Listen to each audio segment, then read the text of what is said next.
Good morning, everyone, and welcome to the Executive Policy Committee for Tuesday, May the 19th. We're back in the West Committee room, so it's we haven't been in here in a while, but it's good to be back. I want to acknowledge that we're on Treaty 1 territory, the home and traditional lands of the Anishinaabe, the Innu and Dakota peoples, and the natural homeland of the Red River Métis, that our drinking water comes from Shoal Lake 40 in Treaty 3 territory. I'm joined today by my council colleagues, Councillors Lukes, Duncan, Santos, Edie, Berwadi, our CAO, Mr. Joseph Dunford, Leah, and the team from Clerks have joined us as well, and many members of the public who are here today, and also members of the public service who, respectively, when their item comes up, are here to assist us with information that we may need. Entertain a motion, first of all, to receive the minutes of the previous meeting. Councillor Berwadi, thank you very much. All in favor? Aye. Aye. Opposed? Carried. Thank you. As we begin today, I think there's a couple of items that we'd like to add to the agenda, so I need a motion to suspend the rules to have two items. Thank you, Councillor Lukes. Suspension of the rules. All in favor? Aye. Aye. Opposed? Carried. The first item is in relation to, I think, is it Bill 48 for the first item? 48, yes. Okay. Item Bill 48, which is really we'd like to have a legal discussion on that bill. And the bill is a provincial bill. Have the name here. The Protective Detention and Care of Intoxicated Persons Act. Legal issues, we'd like to add that as the item number 15. And then we have to vote on that, or can we have to add both and then vote on it? The suspension is for both. Oh, for both? Okay, yes. And then the second one is a motion by Councillor Duncan. Councillor Duncan, you want to just tell us what that one's about, please? Yeah, thank you, Mr. Mayor. I'm looking to suspend the rules to consider an item regarding renaming of Odeon Park outside the Burton Cummings Theatre to have it renamed as Kevin Walters Celebration Plaza. And also, if the committee is willing to hear from a delegation on the matter. Okay. So that'd be item 15, 16. Can we include the additional delegation? Sure, we'll just need an additional suspension of the rules. Okay, and another suspension of the rules. Councillor Lukes again with suspension of the rules. To hear another delegate, the other delegate name, please. Kevin Donnelly. Kevin Donnelly. Okay, all right. So we have two motions open, which is peculiar, but we'll vote on all that then. All in favor? Aye. Aye. Opposed? Carried. Thank you. Now we're into our delegations, Madam Clerk. Yes. All right. Please, thank you. So first is Councillor Dobson from the St. James Ward to be heard with respect to Report 9. Councillor Dobson is joining us in person. Good morning, Councillor Dobson. Good morning, everyone.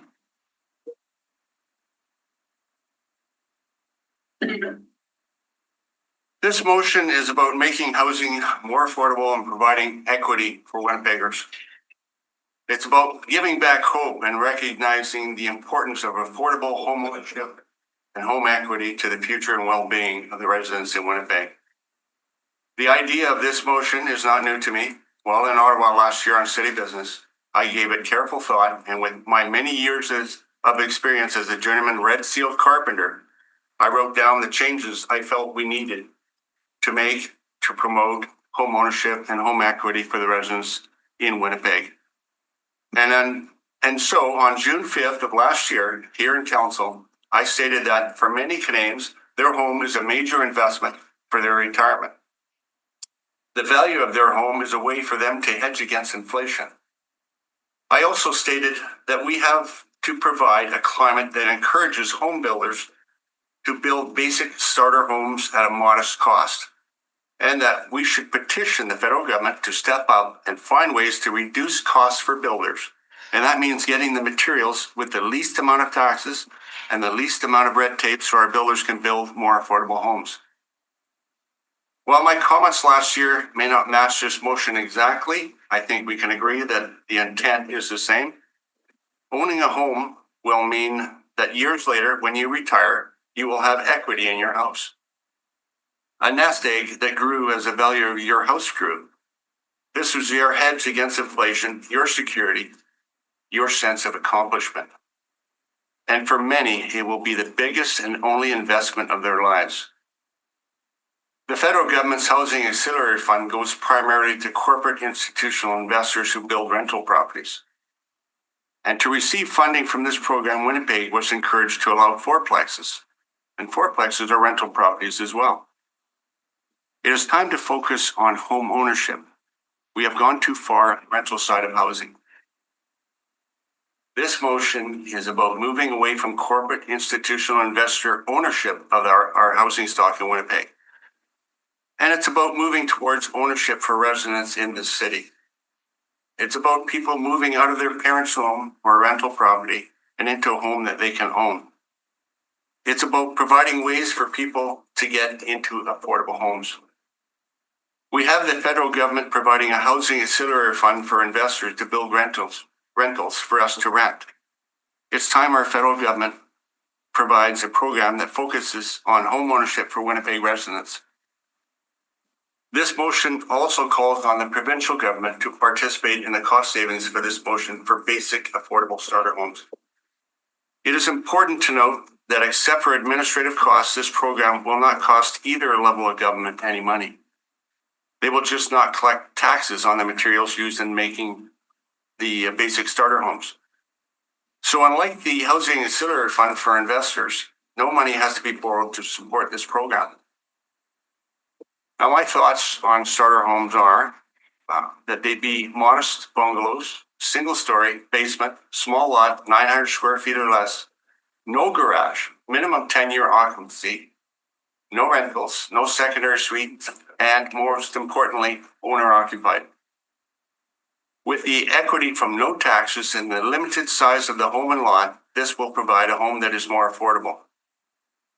This is also an opportunity for our local home builders to incorporate this concept into their subdivision plans. This Winnipeg initiative will position our city as a leader in affordable home ownership, and I expect other Canadian cities may follow our lead. So I'm asking everyone here to support this housing affordability motion, and thank you. Thank you very much, Councillor Eady. Thanks, Councillor Dobson.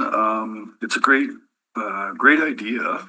I'm not sure about the feds, but this is did you know that in William White, where we have a lot of problems with vacant derelict buildings, and we end up owning many of them in our neighborhoods, such as Spence neighborhood or William White is a pilot project. I'm not sure if you're aware, but the city of Winnipeg already entered into an agreement to provide small lots. These are usually small lots in these neighborhoods. And we entered an agreement where Manitoba Housing has taken ownership of 3 properties.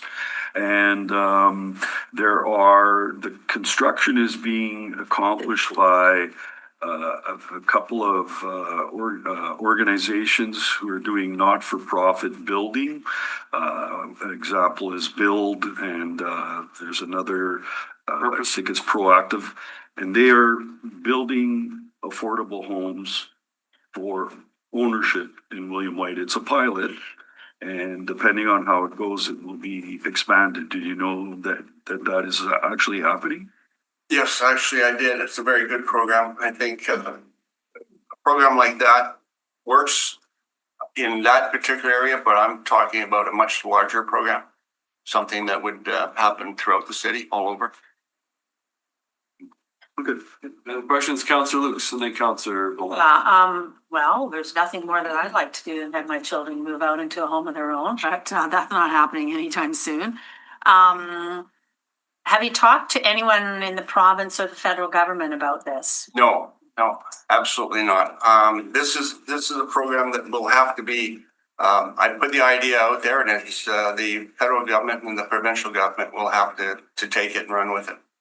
I'm just wondering why the federal government hasn't, what their reasoning is to not be doing something like this, where their focus is mostly on multifamily, multifamilies. Their focus for the Housing Auxiliary Fund is to build rentals, because that's the simplest, and we needed houses quickly. So this is taking it the next step, and the next step is to make houses available for people to own. Mm-hmm.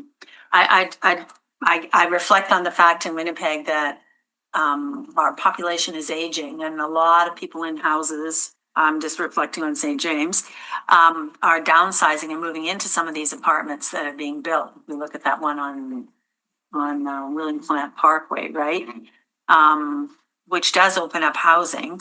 But I hear your point, and I'm just wondering why the feds, if they wanted to, why they haven't yet. This will be an incentive for them. An incentive, okay, thank you. Thank you. Counselor Parwadi.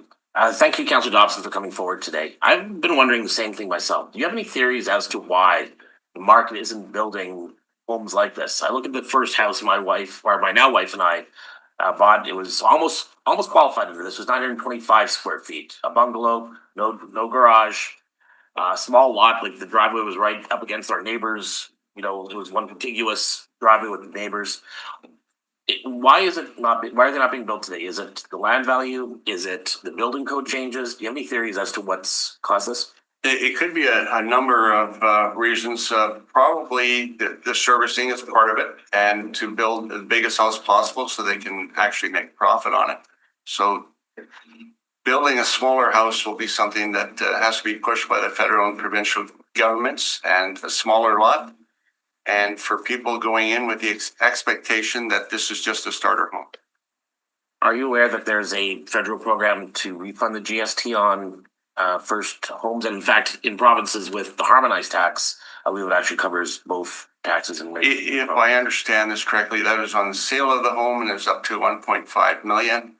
I think it was one. Or 1 million. Thank you. Okay, thank you very much for your presentation. Appreciate that. Thank you. All right, next is Brian Pincott, Board Chair, Westminster Housing Society, to be heard report 8. Brian is joining us in person today. Morning, Mr. Pincott. Good morning, Your Worship, members of the committee. It's nice to be here, and I'm here as Chair of Westminster Housing. Westminster Housing was started just over 30 years ago in West Broadway to acquire older properties, older homes, distressed properties a lot of time, and create affordable housing.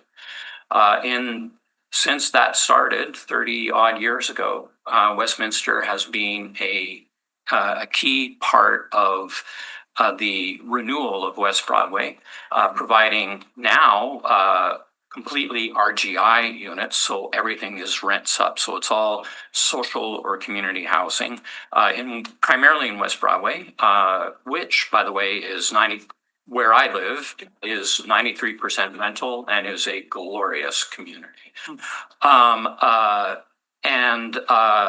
So that's who Westminster Housing is and what we've been about. Several years ago, a person who is now a City of Winnipeg employee, Greg McPherson, came up with the idea of doing a new build specifically for 2S LGBTQIA plus people who need safe and affordable housing. He put together a partnership that ended up being between Rainbow Housing and Rainbow Resource Center and Westminster Housing. And that partnership several years ago resulted in what we call Place of Pride, which is on the corner of Good Street and Broadway. It was a long process getting there. And at this point, I'd like to recognize another board member from Westminster Housing, Tom Jansen, who is here. Tom started the project when he was 25 years old, and he's 30 years old, and look at him. That is the result of a lot of hard work on his part to get us to that point. As I think everybody is aware, delivering affordable social community housing, and I think we need to make the distinction between affordable / 80% of MMR and community housing is a difficult thing to do. We have to cobble together funding from all over the place. And this project was no different. We cobbled together money from the provincial government, the federal government, the municipal government, from Winnipeg Foundation to Manitoba Hydro, the works. In the end, the bucket is 12 funders. And it was built, and we opened it last September 2024. I forget what year I'm in. And we now have 21 units open for people who are marginalized in more ways than one within our community, providing safe, affordable housing. And in our partnership with Rainbow Resource Center, everybody was focused on getting the doors open. This is part of a larger campus, Place of Pride campus, which involves community space, program space for the queer community in our city. That Rainbow Resource Center is going to be building very soon. In doing that, in our discussions with Rainbow, it became clear that our ownership model, which is more complicated than the 5 minutes allows me to explain, the ownership model just will not work for the best outcomes going forward.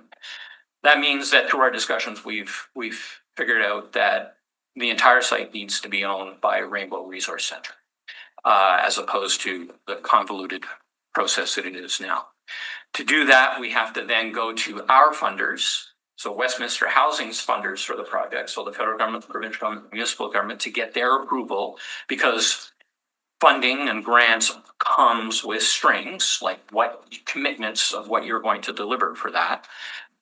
We have received approval from Infrastructure Canada and Homelessness Winnipeg, Manitoba Housing, CMHC, and I am before you with this motion to transfer the commitments of the Rapid Housing Initiative, which was foundational to getting this work done. The council awarded Westminster Housing over $5 million through the RHI to really get this project going, and to transfer the obligations of that to Rainbow Resource Center. And at this point, I just want to thank city staff. Emma Feinblit has been outstanding to work with, and on this project, but in the broader community housing world, you have some amazing people working in the project. Thank you. Thank you very much, Mr. Pincott. Any questions for our delegation this morning on this? No, thanks for your work and the team from Westminster Housing and everyone involved in this project and others. It's making a difference for sure. So yeah, thank you. It was, and I mean, I want to thank everybody involved in this. It is something that everybody recognized was desperately needed, and hopefully we'll get more of it. Good. Thank you. Thanks, sir. Good. Thank you very much. Appreciate that. Thank you for your time today. Okay, next registered to speak is Felicia Wilshire, president from the Manitoba Heavy Construction Association. I don't see Felicia with us in the gallery today. So we'll move on to Terry Wachniak to be heard in opposition to item 1 of the report of the Standing Policy Committee on Public Works. They should know the actors. Good morning. Morning, Mr. Mayor, councillors. We still don't have spring yet, but it's getting closer. I'm here in opposition to item 1 on your list for works and operations, which deals with transit. And it's not that I'm in opposition specifically to what is being proposed. I'm in opposition to the information that is provided to council to make an informed decision. Most importantly, there, with all the changes and all the maps that you see on transit routes, there are no bus stops. We don't know where the bus stops were. We don't know where the bus stops are today. And we don't know where the bus stops are going to be if these changes are approved in block.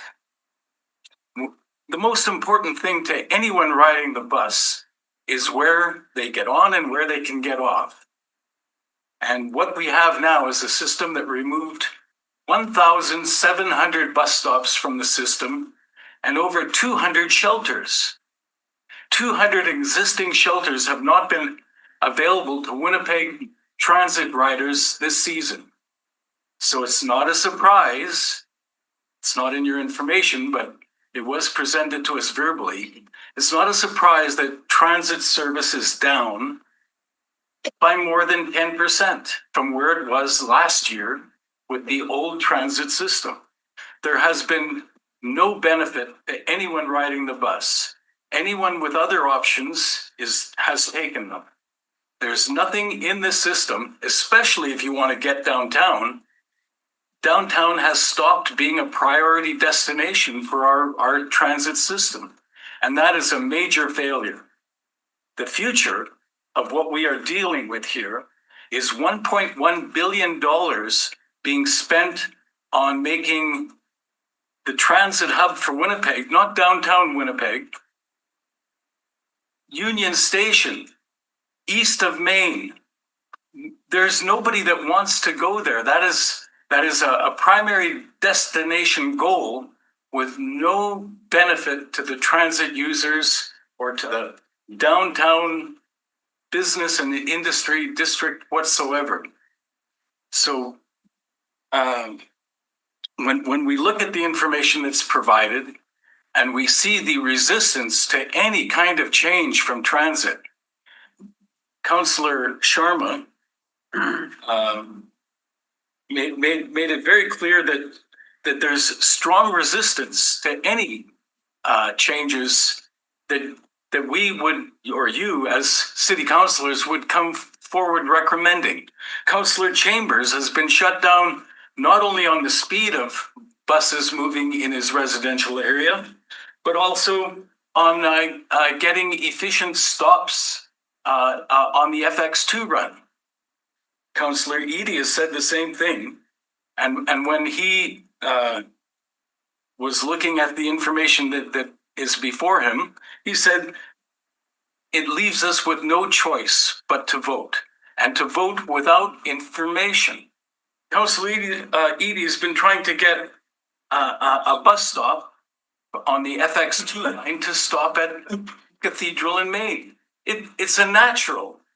The idea that adding stops slows down service is just not true. Buses don't stop unless there's a request to stop or there's somebody to get on. If there isn't, the system keeps on moving at its natural pace. Anyone riding the bus today knows that what has been created is choke points.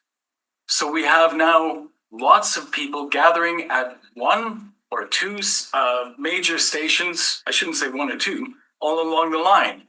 Everyone has to walk and get on the bus at a same place location. When you have a high congestion, you'll have half a bus or more getting off at a location, and everyone has to wait till all those people and their strollers and mobility issue riders, they have to be dealt with, and then we can allow people to get back on the bus. This results, as we've heard verbally from the administration, no real savings in time. We've reduced or I should say,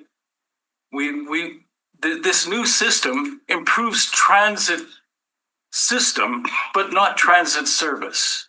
The system runs efficiently. They're proud of how straight the lines are. Watching, are you able to, that was the timer that went up your time? Are you able to include in a sentence or two? Sure. My request to this council is that you seriously look at the information that is coming to you from the administration. They don't want you to think about bus stops. That's why they don't put them on the maps for you to think about. Thank you. Thank you. Any questions? That was only one sentence, but thank you. Okay. Councillor Lukes and then Councillor Eadie. Did you know, if you look on your app that shows the bus stops? This is my phone. Okay. There's no apps on a phone like this. Okay. But that doesn't stop me from using transit and using it efficiently. The issue is we've removed 1,700 of them and it didn't speed up traffic. If you use the F8 or the what used to be the 60 bus running up Pembina Highway, it doesn't matter what time of day it is. The time to get from downtown to the University of Manitoba is the same on the F8 or the 60 bus. Everyone using the system knows that. And yet we have our transit riders waiting without shelter and walking greater distances. Walking and waiting is not an improvement for transit service. Councillor Eady? I just wanted to bring to your attention, I've been to Vancouver, there's a SkyTrain, but there's a whole bunch of connecting buses that will get you onto that rapid transit thing. And in other cities, there's what they call hubs. Did you know that Union Station's purpose is to link all of the rapid transit corridors eventually? And so depending on where you're going, you're going to transfer. You come from Transcona, the East Line, you get off at Union Station, and you jump on the West if you're going to the University of Manitoba. So you understand what the Union Station is all about, what they're planning for rapid transit? Yes, I do. And I emphasize that there's nobody that wants to go to Union Station today. It's not a destination. It doesn't benefit downtown Winnipeg, and it doesn't benefit riders. We've designed a system that is transit system friendly, lots of straight lines, maybe running more accurate on time, but the service is way down. Thank you very much. Councillor Duncan? Yeah, thank you very much for your presentation this morning. I hear you on the fact that you're saying the station doesn't serve anyone at this moment, but that's the point, is that this is looking into the future of what potentially could be, right? Yes, of course. And spending $1.1 billion on something that is not going to benefit downtown Winnipeg is not a good investment. If I may, Mr. Mayor. Yes, go ahead. I mean, there's a lot of studying left to be done to figure out if this is, feasible or practical or whatever the case may be. But I think at the same time, a claim that if we do nothing, it would benefit downtown Winnipeg as well. That might not be a way to go about it. Just sitting on our hands and idly doing nothing in downtown Winnipeg. I don't know. I can't see into the future, but I don't think that would be the way forward for our city. I can see into the future. I can tell you right now, Councillor, that the future is a return to our original transit system. After this election, there's going to be I know that there are 14 city councillors that voted in support of the new transit system, and they consistently hold to it. I also know that everyone riding the bus is consistently telling you it's not better, and spending $1 billion on it over the next 20 years is not going to make it better service. There's still going to be 1,700 missing bus stops. There's still going to be hundreds of missing transit shelters, and downtown Winnipeg will not benefit from it. So, Mr. Washington, I'll just, we do want to give our council colleagues an opportunity. I will just let you know, yesterday, I had someone come up to me and say, transit system is better for me. The new system is working better for me. So I would challenge you respectfully on your assertion that it's not working for anybody. The new system is working actually better for a lot of people. No doubt there's some challenges, which is why we need to make improvements on it. But kind of a paintbrush statement to say it's bad for everybody, is not accurate. So that's true. 92% of the University of Manitoba students that come from every corner of the city will tell you that it is worse for them. But there is 8% that will say it's better. And I can tell you where they live. I'm going to predict that the person that said it's a better system lives on Henderson Highway, and they have to get to the University of Manitoba. Anyone riding on that route man, that's a one bus. You get on Henderson Highway and you're right at the University of Manitoba. One bus. I can't say that they live on Henderson, I don't know. I don't I want can. to continue on too far, but we do want to have good discussion. Are there any other counselors that have a question? You have a question, Counselor Eady? I just want to make this clear as to why I would have voted for a master plan when something, the previous system was not sustainable and it was good for a lot of people, but it was awful for a lot of people. Your question, So Counselor Eady? I would respect it, Mr. Wozniak, if you could study all the problems that were happening with the old system and how sustainable it could have been versus going to a new, more sustainable system that will improve over time. Well, I appreciate what you're saying, Councillor Eady, but I can tell you that a large quadrant of your neighborhood, the North End and other neighborhoods as well, lost service after 10 o'clock, 10 p.m. For 140 years, we've had a consistent service, and now it's lost to 10 p.m. Apparently, Well, it's not anymore. but only Monday to Friday, because weekends, it's still no service after 10 o'clock. Weekends, you couldn't get a cathedral bus, Good, good. So, take you up to Inkster Industrial. okay. Research it, thanks. Wozniak. Yeah, Counselor Eady, the frame of the question. Thank you very much for your time today and your presentation. Thank you very much. Thank you. Okay. Madam Clerk, we have Mr. Donnelly now. Yes, our last today is Kevin Donnelly, Senior Vice President, Venues and Entertainment, True North Sports Entertainment, to be heard in support of item 16 now, a park renaming Odeon Park to Kevin Walters Plaza. Morning, Mr. Donnelly. Well, thank you for being here. Good morning. Thank you everyone for your attention. I appreciate the opportunity. I'm here to talk about the renaming of a small meeting in front of the Burton Cummings Theatre, formerly known as Odeon Plaza, and the proposal is to name it in honor of a Winnipeg citizen who passed away 12 years ago, Kevin Walters.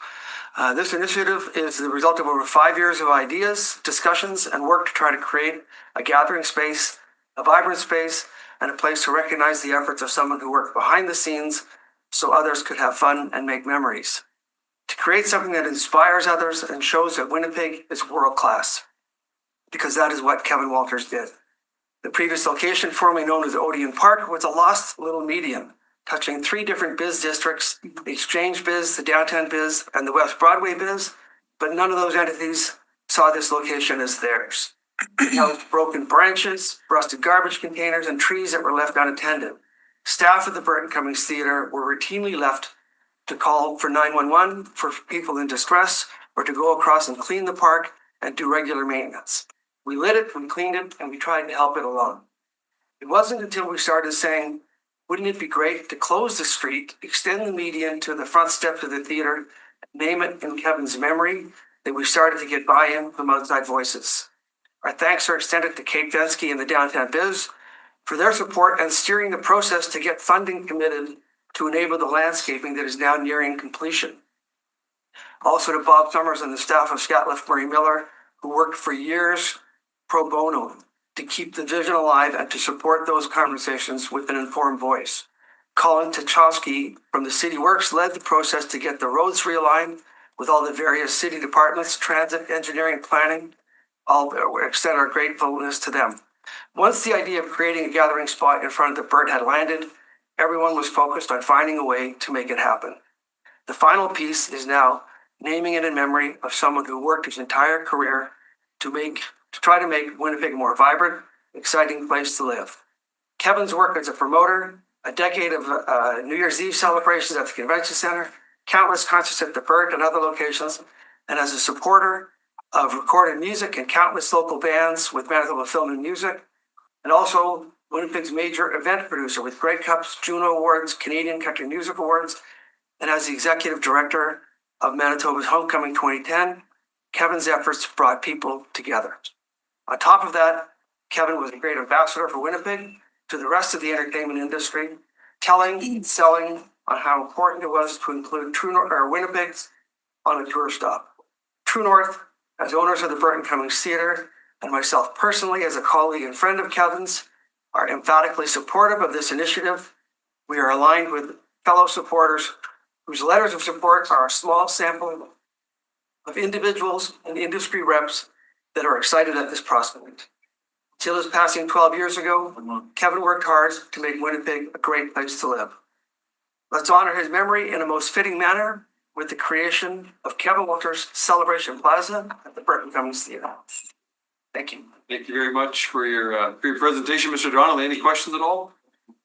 Councilor Luke? Do you have others who are supporting this? Have you reached out to the broader community? We've got a package of letters of support. I think there's 15 or 16 in a package that is now with Councillor Duncan. And we have his family here. Sharon Walters is joining me. And we've tried to reach the broader community.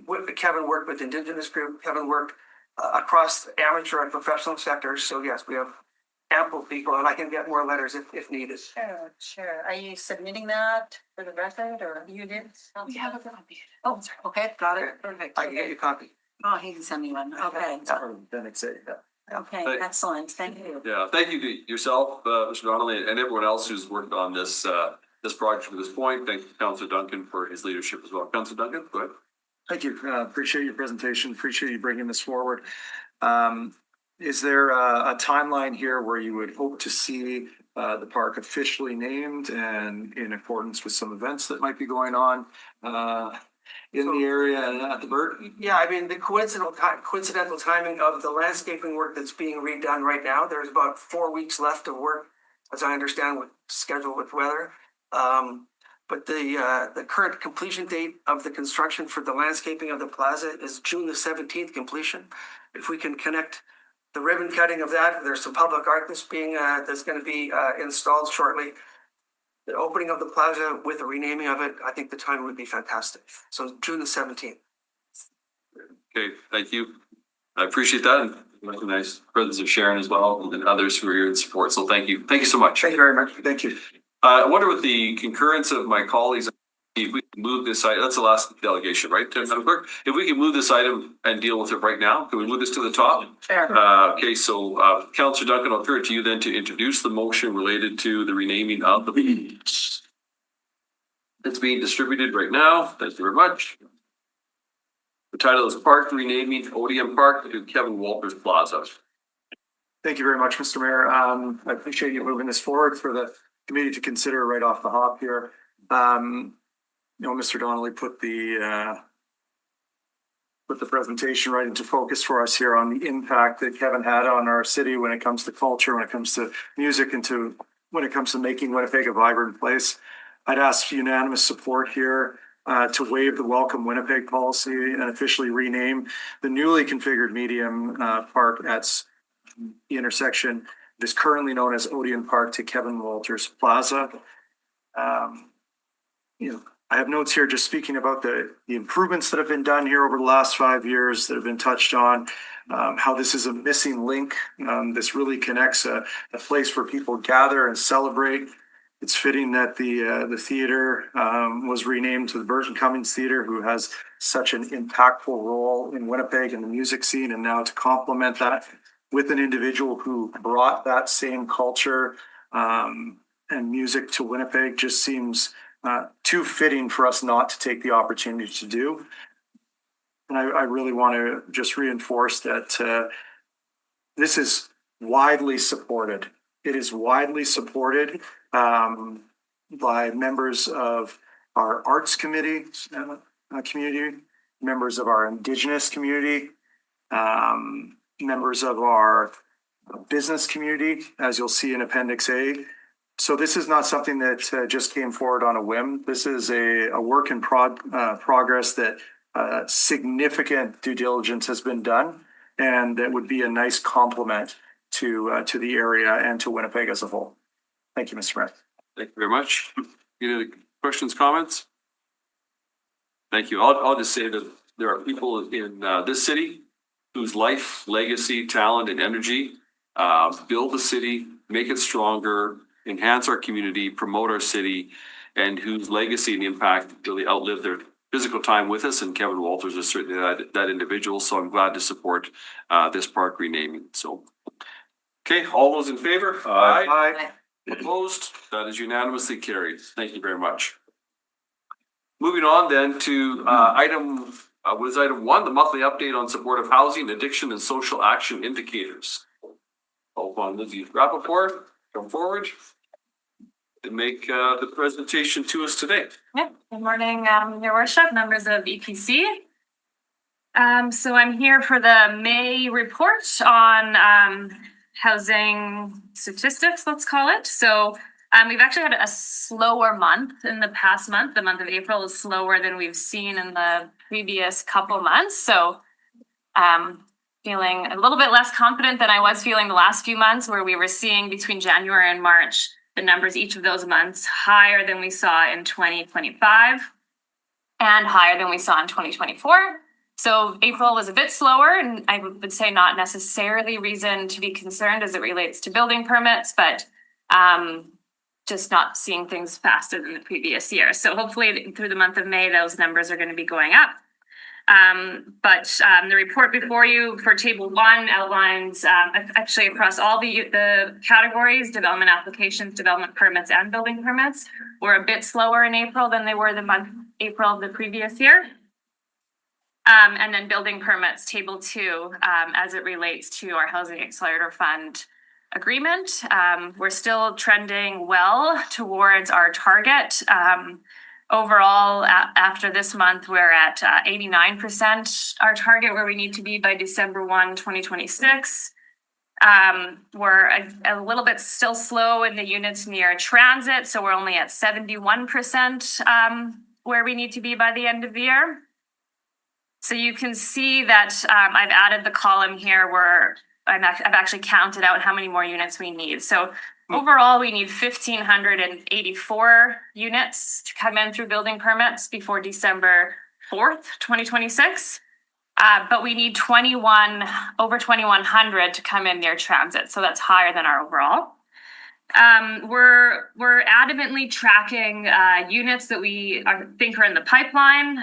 So that includes units that we've supported through our HAP grant program, where there is about 1,000 units that don't yet have their permits reflected in these numbers that we're concierging.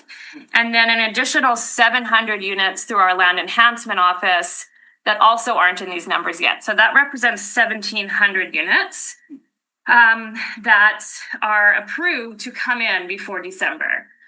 The big gap in those projects is securing additional federal funding. I've come back in previous months where CMHC closed their major housing program in December of last year, and they've announced the new Build Canada Homes, which is still a bit unclear on their process and timeline. We've been meeting weekly with Build Canada Homes in the province of Manitoba to get a fuller understanding of what that looks like. And so we are advocating for all those projects. As it relates to the land enhancement projects, those are the larger priority sites we put out for an expression of interest last spring that we've conditionally approved to developers. So those are at varying stages of readiness. Some have already have their variance approved, some have a signed offer to purchase. And really what we've done is committed these lands for as low as $1 to encourage these projects to move forward, with the exception of one project where the developer offered us a piece of land for $1, and we're giving our piece of land for $1. Otherwise, all the sites have been given for $1 to accelerate the development of those units. So all in all, I'm very actively tracking those 1,700 units to still come in. And that's just the ones we have, our hands very deeply in. There's obviously larger projects happening across the city that are planning to come in this year. And so we are actively monitoring the next couple months and the busyness of spring. Thank you. Mm-hmm. The one project you mentioned, there was an offer, an exchange of land. What land was that? So we put out 5 priority sites in the spring of last year for developers, one of which was 565 Watt Street, which we conditionally approved to Future Mark Developments to develop 250 units of housing. Future Mark, in response to that expression of interest, offered to give us back the Pantages Annex parcel that was given to them through an open RFP a few years ago. Across Main Street. Yeah. So that agreement's been finalized, and we're just waiting for the closing to happen. I know that the province just recently announced $50 million towards the Pantages project. And through the Performing Arts Consortium, I wonder if either to you or maybe to our CEO,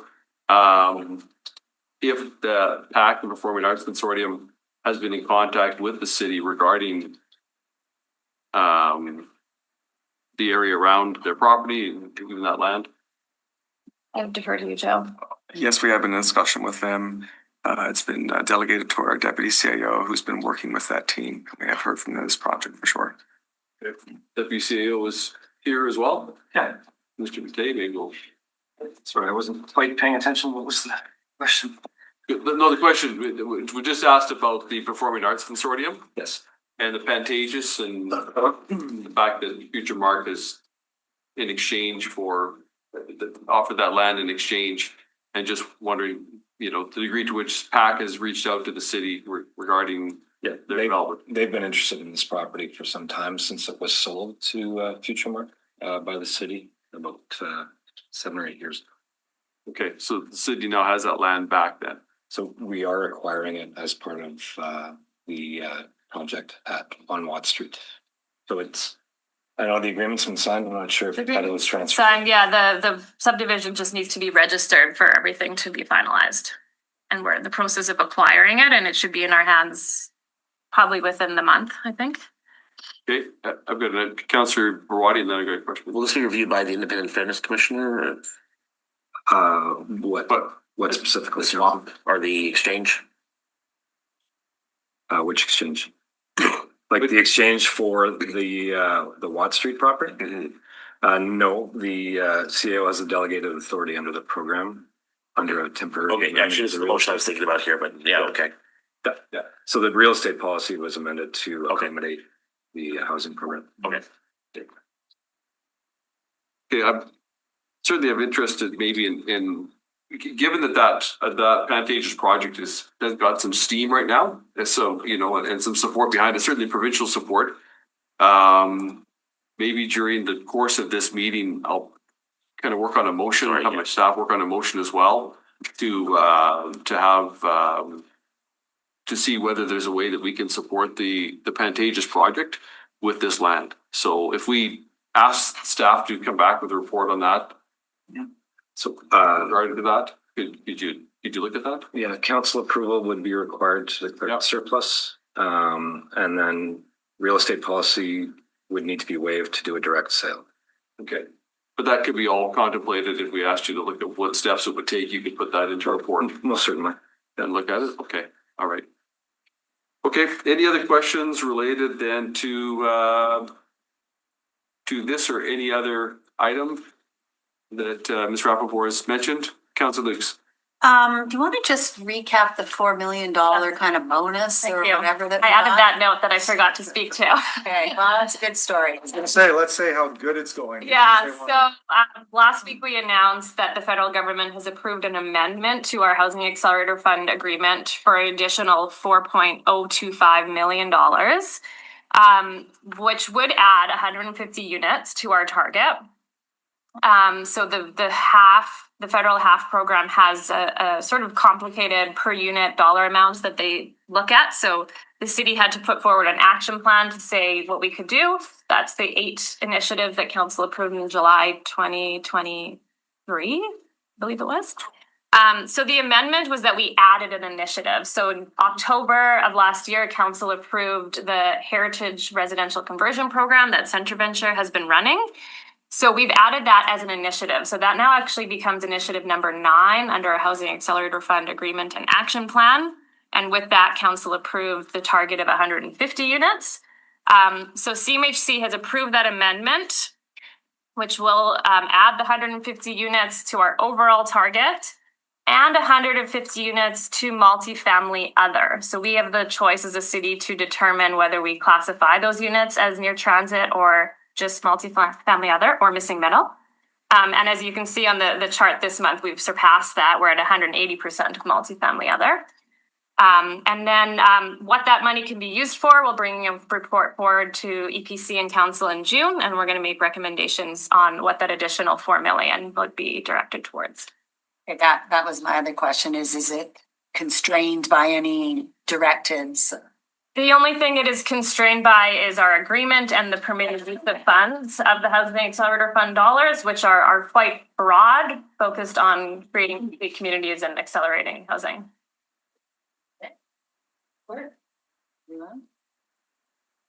One question I had, the CMHC numbers for April 2026,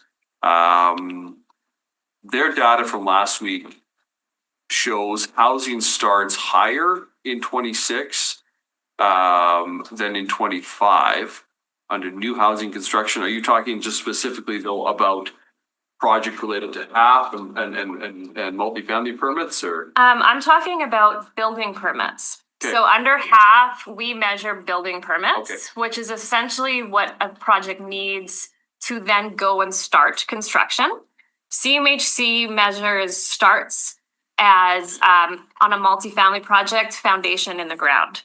And so there's a delay from where our numbers go up to when we see the CMHC starts go up. So as I mentioned, the first 3 months of the year were almost double what we saw last year. So those numbers are now starting to show up in the CMHC starts. Okay. And so that's why there's a bit of a disconnect. Yeah. Okay. Okay. Other questions at all? Okay. All right. Good. Thank you. Thank you all. Stay tuned. We're going to work on a motion, I think, over the course of this meeting. So thank you. Okay. Then. Yes. Oh, motion then, Councillor Duncan, please receive the verbal report here. Yes, thank you. So moved. Okay, all in favor? Aye. Aye. Opposed? Carried. Thank you very much. Item 2, I think we'll do 2 and 3 together. They're back to back here. It's our monthly report on the North End Water Pollution Control Center. Item 2 is the headworks facilities. Item 3 is the biosolids facilities. So, Mr. CEO, we have our team back here. Yes, joining us today is Tim Shanks and his team from Water and Waste, and we also have our Chief Construction Officer, Tom Sparrow, as well to answer a few questions on his report. But they'll be doing as per usual in terms of they'll be working from the presentation that's as a part of your package. Thank you. I'm going to turn the chair over to Councillor Lukes for a moment. Thank you.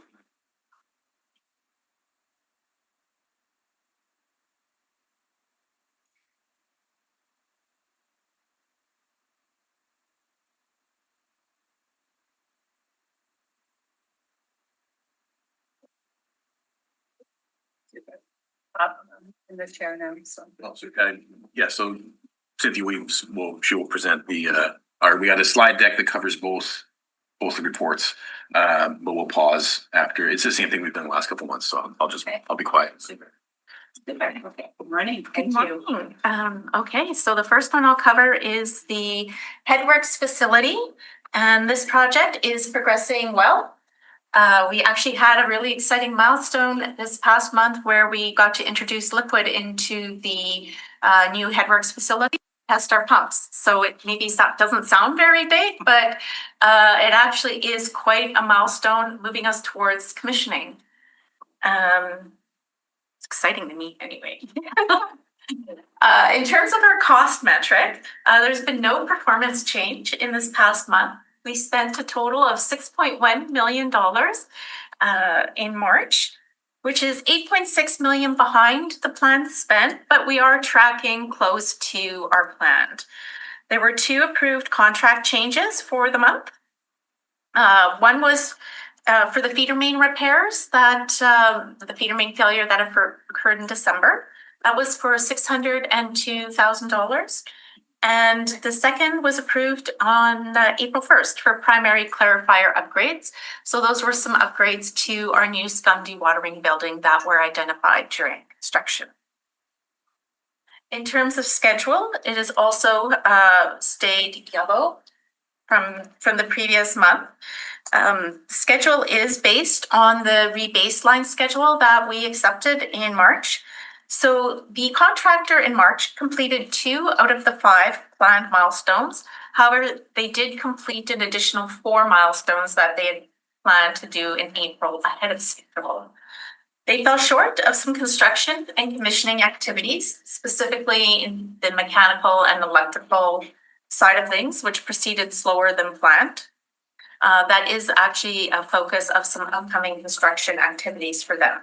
So we're currently at 80% complete, and that's on track with where we would expect to be. So the schedule that we have from them is achievable, but it is very aggressive, which is why we're showing the KPI as yellow. So something for us to just keep our eye on. And another important milestone actually that we met in the month of March was reinstating the UV system ahead of schedule. In terms of some key risks, the risks, which have also stayed yellow, are based on the remaining work. So there's a lot of high risk tie-ins that we have.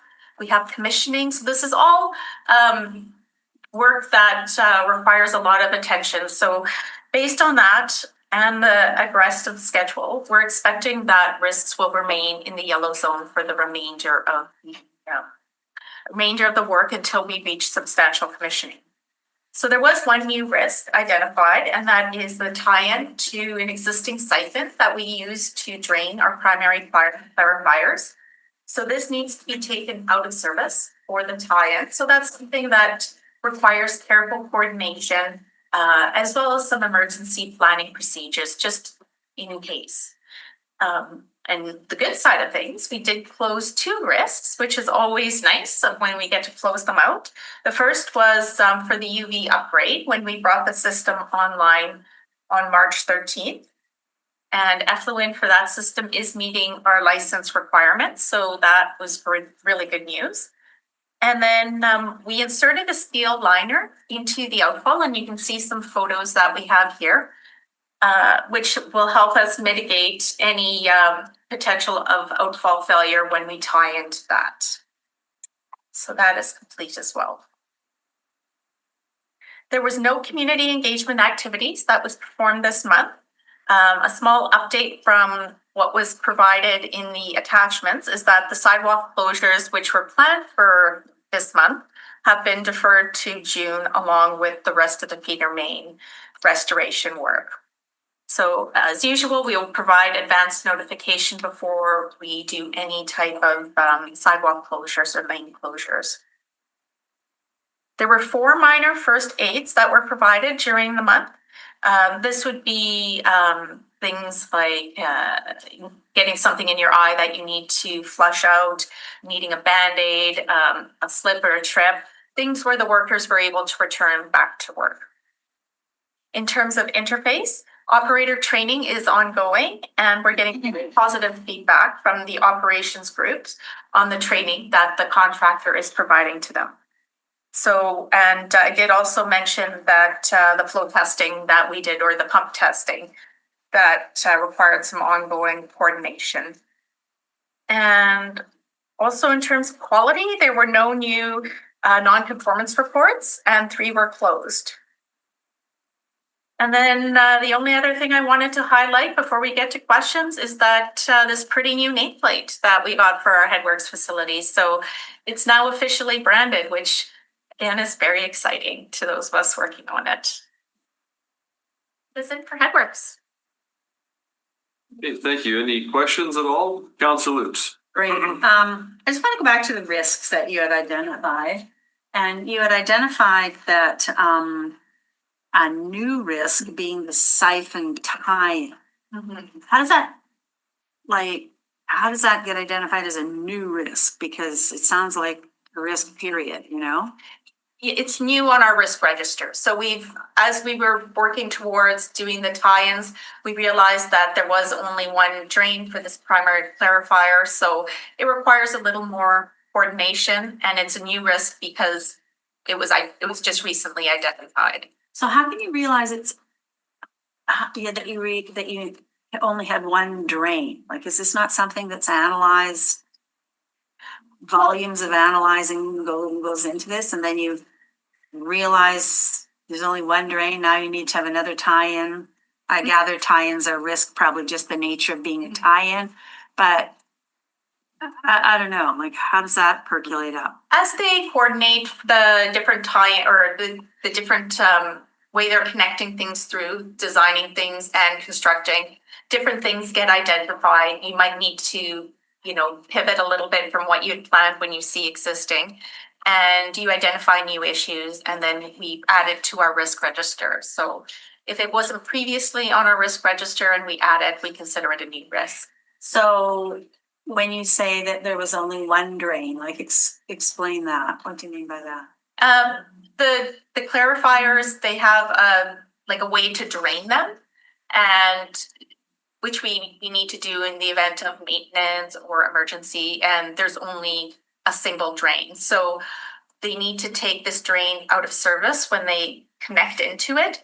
So on the off chance, like under normal procedures, everything should be fine. But if we suddenly needed to drain it, we wouldn't have that capability. So we need to figure out what are we going to do if if X happens. Right. What's the plan?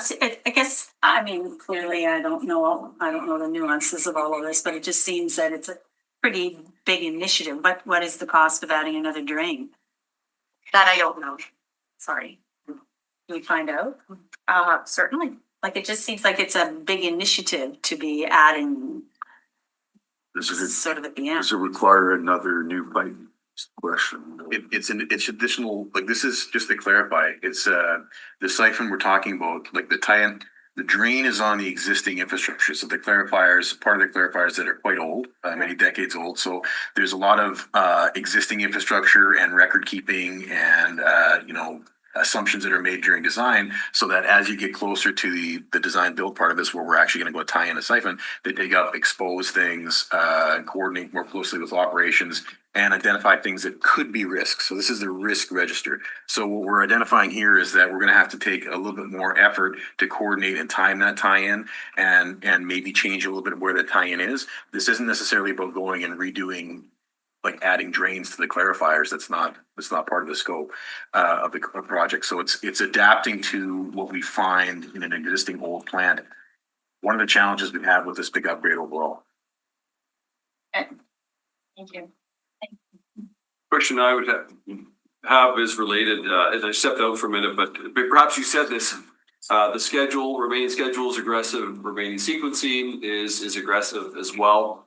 There's a marginal contingency remaining. I guess the question is there sufficient contingency to related or sufficient contingency remaining really to absorb delay related costs? We do believe that there are sufficient contingencies.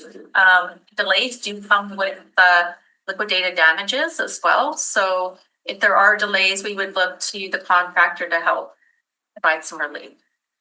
But we do believe there is sufficient contingency for the project.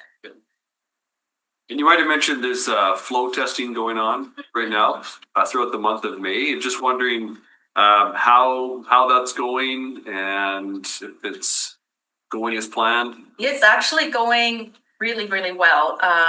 It was quite exciting when we put, you put fluid into this new system you design, you turn the pumps on, and everything is circulating the way it's supposed to be. So we've been very pleased with how it's going. Okay. Good. Councillor Eadie? Yeah, I just had one quick question. It was mentioned non-standard land drainage. There's no design yet as to how that land drainage water is going to be dealt with. Like Yeah, we're still working on that part. Flip to that. they're coming up with a more standard kind of design of. For how the way the existing land drainage system isn't conducive to our normal operations and maintenance. So we'll have to do a bit of reconfiguring in order to tie into that. Okay, the design isn't quite ready yet. No. Okay. Okay, anything else on Headworks at this point? Any other questions? Okay, motion then to receive the Headworks project report, and then we'll move on to item 3 in a moment. Councilor, I'll move the report on the Headworks project. all in favor? Aye. Aye. Opposed, carried. Thank you. Moving to 3 then, carry on with the biosolids facility report. There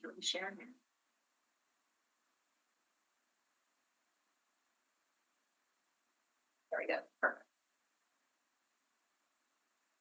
Okay, so for biosolids, this project is also progressing really great with a lot of good collaboration between the different teams in the city. In terms of cost, there were no change in performance metrics for the past month. We spent a total of 7.4 million for a total of 69 million or 7%, which is on track for where we plan to be. There was one new contract approved in March, and that was a tender for some temporary electrical service installation. So at this point, we're anticipating that the design phase, so the phase that we're in right now for the project, will come in approximately $9 million under our projected budget of 56 million. So that really just highlights some of the benefit of the progressive design process that we're using for this project. And any savings that we realize during the design phase can help us during the construction phase later. In terms of schedule, we're currently at 23% of schedule, which is on track for the design phase. The intermediate design was received on April 16th. And some upcoming key milestones is we should be receiving the Class 2 cost estimate towards the end of this month. And we're still on track to have the design build agreement come forward in July. For risks, 2 new risks were opened this past month. And so by that, we've added them to the risk register. The first is that the 60% design for the Yardworks area required some rework. A new design team was engaged to mitigate some potential of schedule concerns, so which primarily would be delaying Class 2 cost estimate. And the second one is that in order for us to construct a land drainage sewer along the CPKC rail line, so that's the rail line that separates the 2 parcels for our new site, we require some safety flagging services. And not getting this can result in some schedule impacts. So we were having some coordination issues with the railway, but since the report before you, I can say that we have been able to work together, and the communication with recent communications, we've been able to get that arranged so that risk actually is mitigated now. Can I ask you a question on the Yardworks redesign? Yeah. So I guess the question is, what happened there? How much longer then now will this take? And will this mean we miss, or does it put at risk our Class 2 estimate timeline as far as when we need to get that Class 2 estimate? Okay, so the Yardworks, which is really, just to put it in perspective, it's 5% of the overall design. So it's a small portion of the design package. It didn't meet our quality standards. Okay. So it was rejected and sent back and asked for additional rework. And in order to mitigate that, they did bring on, or to mitigate any schedule concerns, they brought on a new design team. So that design team was working very quickly to still get our Class 2 cost estimate to us on time. So we are expecting that towards the end of this month. Okay. All right. So you still expect to be on time with that Class 2? We do, yes. Yeah, it's estimated to be on time. And on time is what? End of this month. End of this month. Yeah. And then still on time for our July 7th award. Okay. All right. Okay. In terms of community engagement, the sidewalk closure for the land drainage project has ended. There will be additional closures that will be required mid-June and July for further sidewalk repairs. In very good news, there were no health and safety issues. And there was no interface work required other than the usual ongoing coordination between all contracts and the operating plants. In terms of quality, I just mentioned the yard work design, so that did flag as a quality concern for us, which is why you can see that the performance indicator has changed to yellow. And again, this is like a small part of the overall design, so 5%. And it just means, it doesn't mean that we're missing anything, it just means that extra attention is being paid to it, and that there is a mitigation plan in place. And then the last bit about quality is that the quality audit on the 30% design was completed in April, and there were no concerns that were noted. And that brings me to questions about biosolids, if there are any. Any questions on this? I have a question about the city's, I guess, relationship and interaction with the rail, CPKC.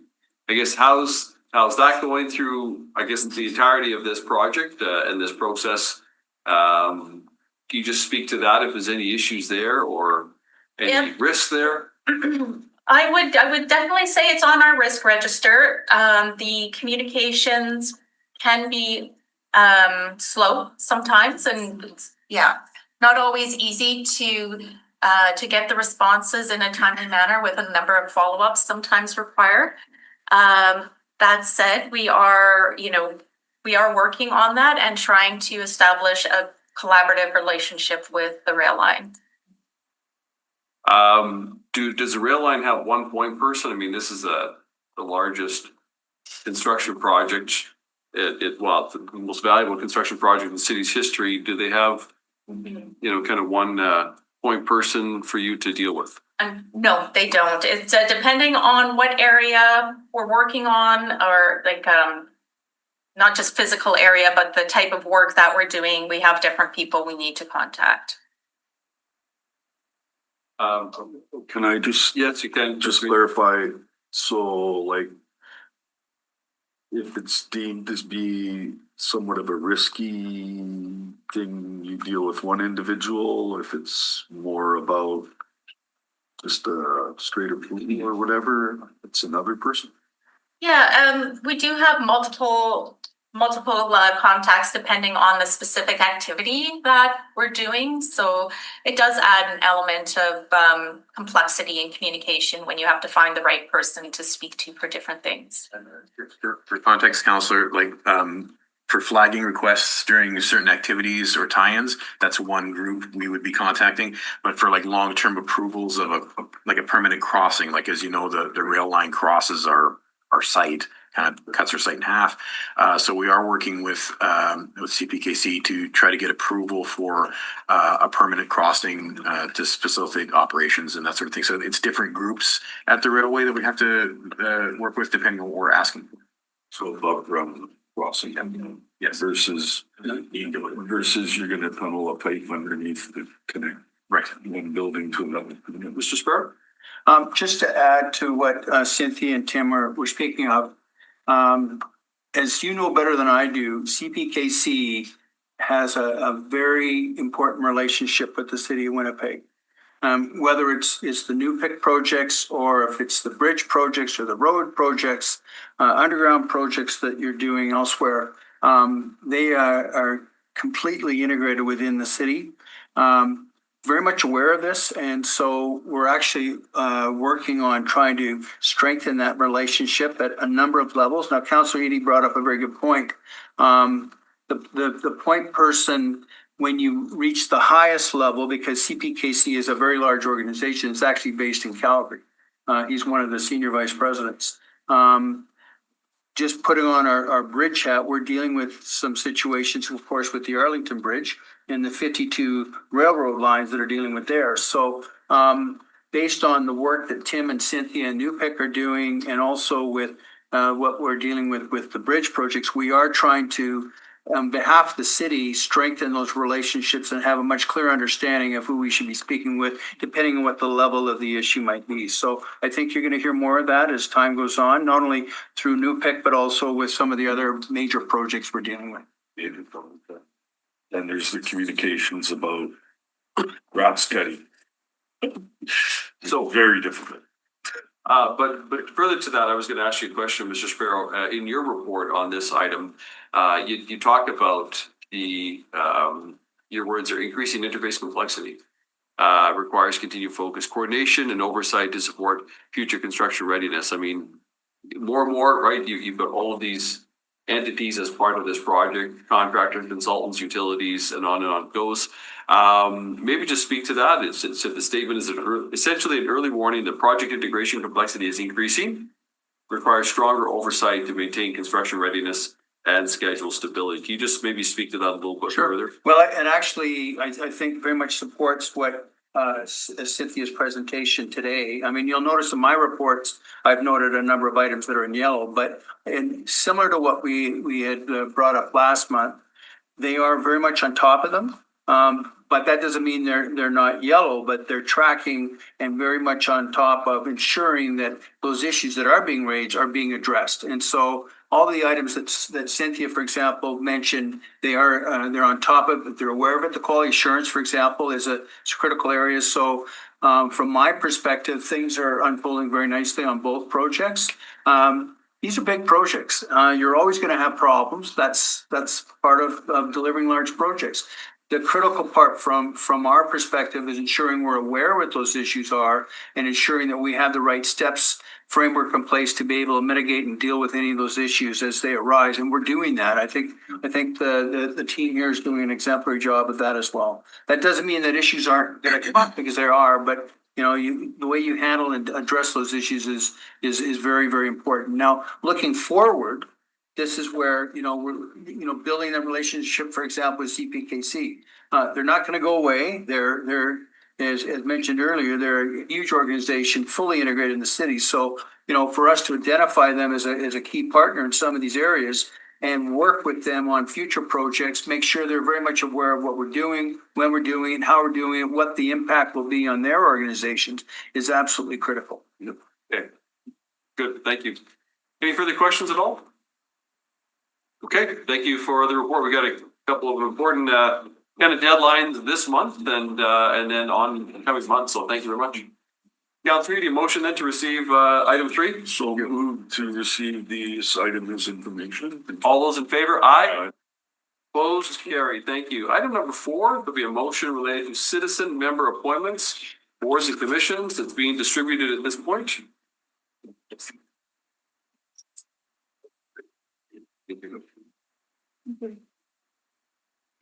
Everyone receives this.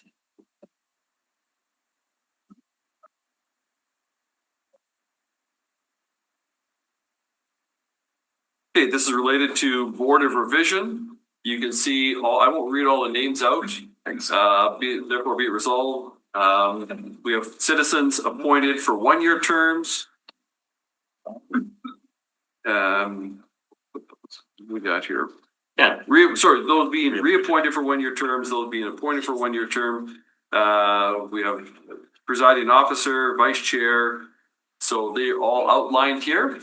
I want to, first of all, say thank you to all those who are willing to step up and serve in this capacity. And Councillor White. Thank you. Yes, I'll echo your comments and thanking those who have served and are going to come on board. And also recognize the capable committee clerk, Visa Hutter, who's in the room here today. So I'll move the motion. Okay, all in favor, aye. All in favor, aye. Aye. Opposed, carried. Thank you. Moving on to item number 5, Board of Revision annual report. It is here, Councillor Borden. Thank you. I'll move to receive it. Okay, motion to receive item number 5. All in favor, aye. Opposed, carried. All right. Item number 6 is the Financial Stabilization Reserve Replenishment Plan, the interim measures, part 2. Thank you. This is, I think, a reasonable and responsible way to restore balance in there. I see we have the CFO is anxious to come up here. Did you want to add anything or? Okay. Again, we've had some success with the Accelerated Roads Program. Yeah, I'd like to hear. Yeah, we'd like to hear from them. Sure. Okay. We, because it's the road. It's, yeah, we're just gonna bring her up, but for sure. But Councillor Brody, you were saying something though? Do you want to go ahead and then I'll turn it over? Yeah, again, I think this is a reasonable way to address the shortfall, and it's key to point out that no particular roads were being removed from doing this, and that all the bunch of the senior orders of government, I think, are still in town. So Okay, maybe, and welcome to both our CFO, Tracey Graham, and to Lisa Pablo as well. Thank you so much, both of you, for being here. Maybe on that, a part of what this what this report is proposing and contemplating is to use in part the city's share of the Accelerated Regional Roads Street Renewal Program of $15 million. Obviously, that's an old program that is now included. Maybe can you just speak to that and just to kind of give some detail on why this recommendation is being made? Okay, happy to do that. So the Accelerated Roads Program has been around for a number of years. There's 3 levels of government funding: the city, the province, and Canada. The province and Canada each put in $100 million, and the city put in about 115. What years was that program, if you don't mind? 2019 to 2023. 2019 to 2023, okay. So there were a discrete number of roads that were selected for that program. All of those but one of the road program projects are complete. The one project that is hasn't been started is Lila, because it's tied to a CSO project. And so what we have done, there was about $40 million of unspent money, combined money, as part of the program. And what we did is we spoke to the province and to Canada to see if we could leverage those funds on other roads that can be completed before 2027, which was the deadline for the roads projects. So what we have done is we've injected $25 million into the roads program, which equates to the provinces and Canada's funding on 8 roads that were already council approved and identified that would be completed by 2027. And we are reinvesting the $15 million that was the city's portion of those projects into the FSR. So the roads program gets an extra $25 million. And the FSR, we're proposing that the $15 million is used to help replenish the FSR. And remind us again, the funding source of that $15 million. It's obviously not debt, because we couldn't use debt. It was basically, it's the one. And it's the roads program. It's the roads program, which was the one. So yeah, the tax increases. Okay. Councilor Lukes. Just recap the 25 million again. So the $25 million are the provinces and the federal portions of that $40 million combined. So it's about 13 million each. So they're open to that even though the program has expired. So the roads had to be completed by 2027. Okay. And they've signed off on it. They have agreed to that. Yeah. So we proposed 8 roads that total about $40 million that can be completed within the timeline. So they signed off on the fact that the city is not contributing to it, that they'll still use their money in the program. So the city is still contributing. Those 8 projects were fully funded by city funds. And so we're still leaving $15 million as part of that program of city funding, which allows the 15 from the original roads to go to the FSR. Yes, I know it's and math to then explain. my other question that, I've had a lot of discussion on this with various organizations and individuals. I guess the question that I have is more related to the FSR and the percentage that, where did I see that here? Just wait. The percentage, when we look for municipal comparatives, when we look at municipal comparatives. So assuming that we will vote on this and that 15 million will go into the FSR. Yes. Some cities have a 3%, some have 12, some have 5. Just if you could comment on that, please, because our percentage, I'm just trying to recall what our percentage. 6. 6. 6% of our operating tax supported operating expenditure. 6. I mean, it's hard because some are, it's not really apples to apples. Place, yeah. But you're comfortable with the 6% is, like, we haven't really looked at that and reassessed it in a while. Yeah. Do we have plans on looking at that and reassessing it, or we're? Yeah, I think as part of the budget process, we want to look at what is the right threshold for the city? What is the right target? This has been a while since we've looked at that. And what real kind of reserve do we want to have for surprises? And what kind of would be normal place for the city, and take that into account. So 6% might not be the right number for the city. So this basically, if we approve this, but you're projecting by year end will be close to, I guess, 3%, pretty close to 3% as opposed to 6% at $44.5 million in the reserve. Okay. Yes. Councillor Eby?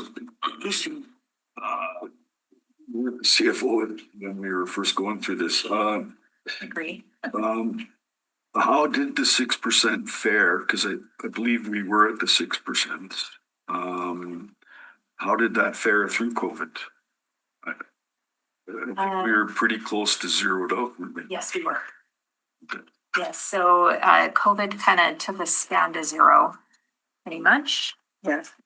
So if we started not hitting our target, councillor, in 2021, in 2022, we only had 2 million in that reserve. So we're pretty much, as you said, zeroed out. And then we just kind of stayed under 15 to 25 million range for the next 3 years. So this is a significant increase. This is a good news story in my mind. We are strengthening our financial position by making this decision. And basically, there's more money in the rainy day fund at the end of the year if we agree to what is being proposed and recommended by corporate finance team here. So, yeah. Any further, Councillor Duncan? Any further questions? Yeah, thank you very much, Mr. Mayor. Just if I could ask, not to expand on the fact that we are going to be at $44.2 million in our FSR by the end of 2026, which nearly more than half recuperates our FSR that was drained to zero. Other efficiencies that the department is undergoing in corporate, it's all a part of the same story. The fact that we came from a very bad place and we are slowly making our way back, and essentially 3 years or less in this. Can you just talk about a little bit more about exactly how we're being financially responsible here as a city and what other types of things we're doing besides the 44 million? Sure. And just one last comment on the 44 million is, we are looking for truly surplus funds in our reserves. We're looking at all the various structures within financial structures that we have in the city to see where there are true surpluses so that we can redeploy them into the one reserve that really could use extra resources. But on top of that, you're right, we are working hard on a continuous improvement environment. We're getting very close to building the team. But in the meantime, we have been working on continuous improvement initiatives. This year, we have a $58 million savings target that is inherent in the budget. We have identified how to achieve almost all of that, minus about somewhere between $10 and $15 million left, which we're still looking to achieve before the end of the year. And anything that we find on top of that would be true surplus and hopefully go into the FSR. So we're working on that. Yeah, and if I may, so you mentioned we are targeting $58 million in continuous improvement for 26. Yes. What did we accomplish in 25? So it was 52 million. 52 million. Yes. All right. I mean, those are important numbers. It shows that we're being responsible. A mandate by the mayor and EPC to follow through with this and make sure that we are as efficient and effective as possible without, for lack of better words, cutting everything when it comes to services. So yes. Appreciate you raising that, Councillor Duncan, because it's right. $52 million in savings found in 2025 delivered. A target of 58 million for 2026. You're well on the way. Plus this report recommending that we adopt what's being proposed, which would give us would give us a financial stabilization reserve balance. That's the word I was looking for. of close to $45 million at year end. So I believe this is good financial stewardship and great work on behalf of the corporate finance team in this regard. So, okay, thank you. All right, with that then, I'll call the question on this item. All in favor? Aye. Opposed? Carried. Thank you so much. That was moved by Councillor Duarte. Thank you, Liam. Okay, item number 7 is a motion that came to us through Councillor, thank you. Came to council by Councillor Orlico. I'm proposing an amendment here, so I'm going to turn the chair over to Councillor Lukes at this time, please. Councillor Lukes, you take the chair. And I'll put forward this amendment. I'll wait till it's distributed. This is in regards to purchasing. The question was around local procurement. I'm going to ask that perhaps if our CAO and CFO can confirm in the award related to the food services provision at the golf courses, were all the proponents treated equally? Did they have equal opportunity? Yes. Okay, I want to make that clear and on the record. All those who bid on the project or bid on the opportunity were treated equally and fairly. What was deemed, we do have trade agreements that do exist. We have to be clear in our understanding of the trade agreements and what we can do and not do when it comes to local companies bidding on city contracts. So what is being proposed here is to delete recommendations 1 and 2 of the original motion in their entirety and replace with the following: that the public service be directed to report back to council in 180 days with the following: A review of existing city tendering processes, including relevant sections of the Sustainable Procurement Action Plan. B, an analysis of all applicable free trade policies and agreements to establish clearly to what extent, quote, buy local, unquote, initiatives are permitted. C, a jurisdictional scan to establish how other major Canadian municipalities approach buy local initiatives and best practices related to contract value thresholds. And D, recommendations on possible bid criteria that could be used to ensure local companies are given equal and fair opportunity to bid on city contracts. So that is the motion. Any questions, comments? Oh, sorry, I guess I'm not the chair. Councillor Lukes? Yeah, I'm the chair. Okay. Well, I did want to hear a little bit from the public service on the purchasing policy, if possible, on what we do. So I'm not quite sure. We're going to vote on this, or do you want to hear first from the public service? I would go ahead and I would recommend that if you want to hear from them for sure, let's have the Sure. best medicine. Just because there's a lot of not clarity on the processes that we have to follow. And we've got our purchasing guru who's come to the table here. So we'd just like to, for the record, just review how we go about putting out an RFP to make it fair to everyone, and the ranking, and just you don't have to get specific to this one, but just explain overall. And then I would follow up if possible. Sure, or at the same time, maybe if is there a question that's kind of related to that too? Yeah, there is, if possible, Mr. CAO. And maybe where we came from, like why did we go to this RFP process that we have, as opposed to the way that the public service may or may not have done it in the past? Yeah, so what we'll do is, before we answer your question around the policy, we'll talk a little bit about the trade agreements. So, and I'll leave it to Tracy to discuss that a little bit. But the reason why we did go with this approach was because this contract actually triggered above the threshold within the trade agreements, and therefore required a public procurement. So, versus say invited prices. But Tracy, I'll hand it over to you. Just specific on thresholds, we have 4 trade agreements that we operate under. The most restrictive one from a dollar threshold is the Western Canada Tree Agreement. That threshold is $75,000 for goods. So in this particular case, that was the threshold we were dealing with. And construction is $200,000. There isn't a similar agreement in Eastern Canada. So Eastern Canada only follows the Canadian trade agreement, which we're also subject to, but that has a higher threshold of $139,000 for goods and $347,000 for construction. And then it just gets higher as you kind of look at the UK and other trade agreements. So we start at $75,000. Anything above that, we go to public tender of some kind, depending on the type of service or goods or what we're looking to procure. And anything below that, we have quite a bit more flexibility, and that's where we target trying to apply our sustainable procurement action plan as we're looking to do, say, for example, Indigenous set-asides and other opportunities where we can be a little more flexible. So really, we kind of follow the trade agreement. That's our baseline. And then otherwise, we follow sound procurement practices.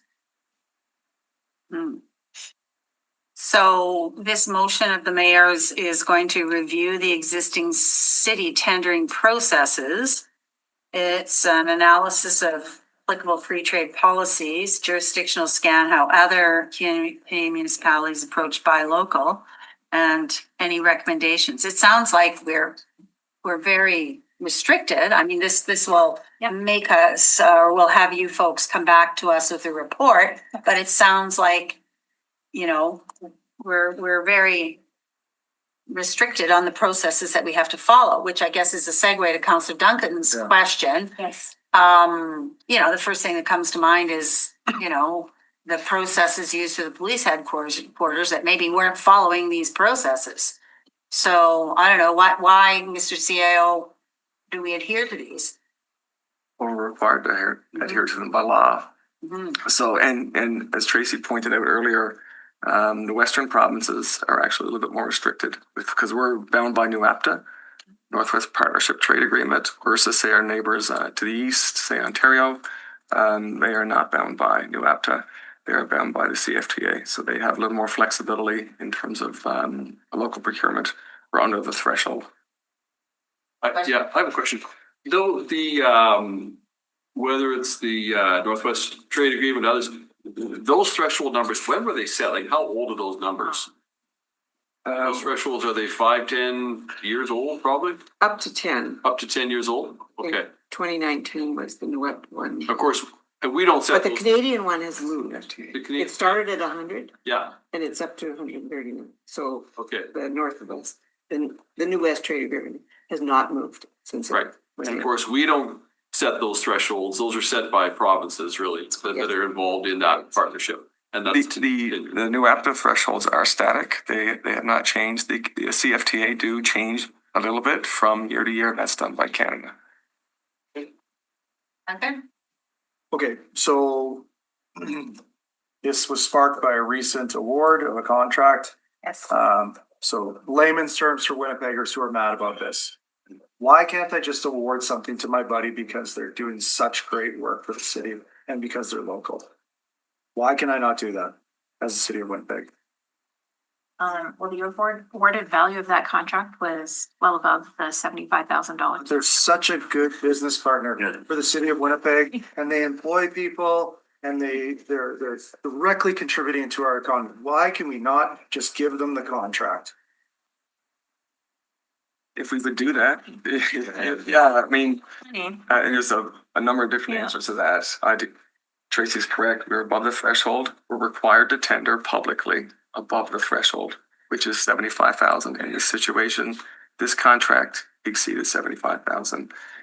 If we were not to follow the trade agreements, then we'll be open to potential legal implications, lawsuits, those types of things, which we certainly want to protect the city from at all times. Because it's against the law. It's the law. Okay, Councillor Duncan, you have another question? Yeah, last thing on this then. So if we were to change the policy to contradict any type of laws potentially and move ahead with it and try to award as much local as possible, what could be some implications that other provinces might levy against us? If, say, those great companies decided that they want to go do business in Saskatchewan, Alberta, Ontario, wherever it may be. What might happen to those businesses? Ideally, we would be perceived and are an open and fair procurement province city. And so in a situation where we don't follow that, and we are not, then we could have implications to our own bidders in other provinces. Our bidders here in Winnipeg, they bid on contracts over in Ontario, Saskatchewan, Alberta, you name it. And if we were perceived as not being fair to all contractors across Canada, then they could put reciprocal measures against us. So, and that's certainly something we do not want to do for our for the people of Winnipeg and for contractors here in Winnipeg. Okay, are there any more questions from committee members? If not, I'll call the vote on the mayor's motion. All in favor? Aye. Carried. Thank you. Thank you very much. Thank you. There's only one bidder, they would. Take the chair back to Councilor Dixon. Item number 8, City of Winnipeg Rapid Housing, RHI, round 2, assignment of agreement from Westminster Housing Society Inc. to Rainbow Resource Center Inc. Councilor Duncan, you want to move that item, please? Yeah, someone. Okay, all in favor? Aye. Opposed, carried. Item number 9 is the housing funding. That is there. Yeah, affordable housing. To be heard this morning, Councillor Edie, do you want to? Yeah, I think it was a really good motion, but there was no discussion with the feds or potential, and we have a number of projects, and you also have Habitat for Humanity, who provides affordable ownership in the city of Winnipeg and across Canada, I believe. So I move it as information. All in favor? Aye. Aye. I'll be recording in opposition. I'll support Councillor Dobson on there. Good intent here. Obviously, the conversation with the province and the feds needs to be more in depth, but I'll support the intent on this. So voting in opposition to receive it as information. Okay, all in favor except Councillor Duncan noted. Item number 10. As you know, Mayor, we're working towards 1/3, 1/3, 1/3. This would be a really nice situation if we could get the higher percentages, but we know that the federal government and the provincial government, like the city of Winnipeg, have a number of huge outlays to do in this country, in this province, this city. So I'm just going to move this as information. We'll be hard pressed to get what we're trying to get, Mayor. Thank you. Yeah, and further to that, thank you, Councillor Edie. There is no federal program right now that contemplates the federal government making a contribution of in the amount equal to 50% of the cost for any major capital project. So I wish there was. Believe me, I wish there was, because we'd be chasing that down in a big way as well. So in part, I very much agree with the spirit behind Councillor Dobson's intent here, that the federal government pay more of the cost, but they're just really no program. So we continue to work on the 1/3, 1/3, 1/3 split, as Councillor Edie has stated. So the motion is to receive the matter's information. All in favor? Aye. Opposed? Carried. Thank you. Moving on to item number 11, 2026 Development Agreement Parameters Update. Councillor Duncan, do you want to move that? And then we can have some discussion if you want. Yeah, I'll move it. We can hear from the public service. Okay, well, let's hear from the public service. Good morning. Good morning. Thank you. On May 23rd, 2023, council requested that we report back annually on the development agreement parameters, which we update as required in collaboration with the Urban Development Institute. There was an ad hoc committee with several of you back in last month on that. And the development agreement parameters were drafted before you today to be updated to have a better cost sharing across developers when they are adding new infrastructures. So these amendments reflect that, which is broadly supported by everyone involved in the process. Councillor Edie. Cost sharing in regards to have to run a new sewer main or a new water main, those kind of things, and what the share is for each developer in more than often in a greenfield development, or did you work on some situation?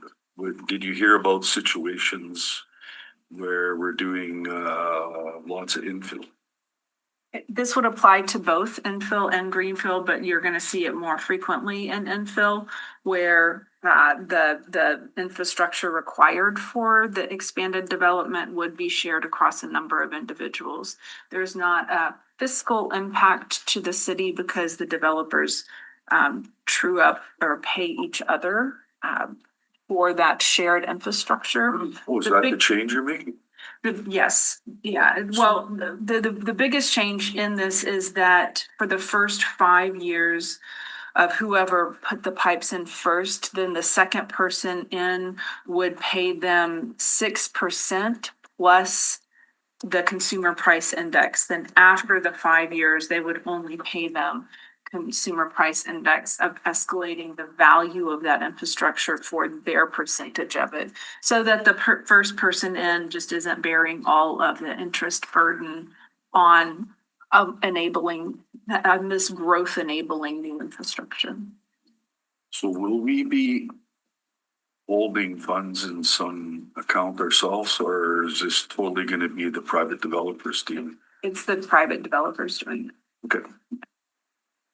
Okay, any other questions on this matter? No, I think this is really good to help accelerate. Like I've come across this in scenarios and everyone's hesitant, so it's good.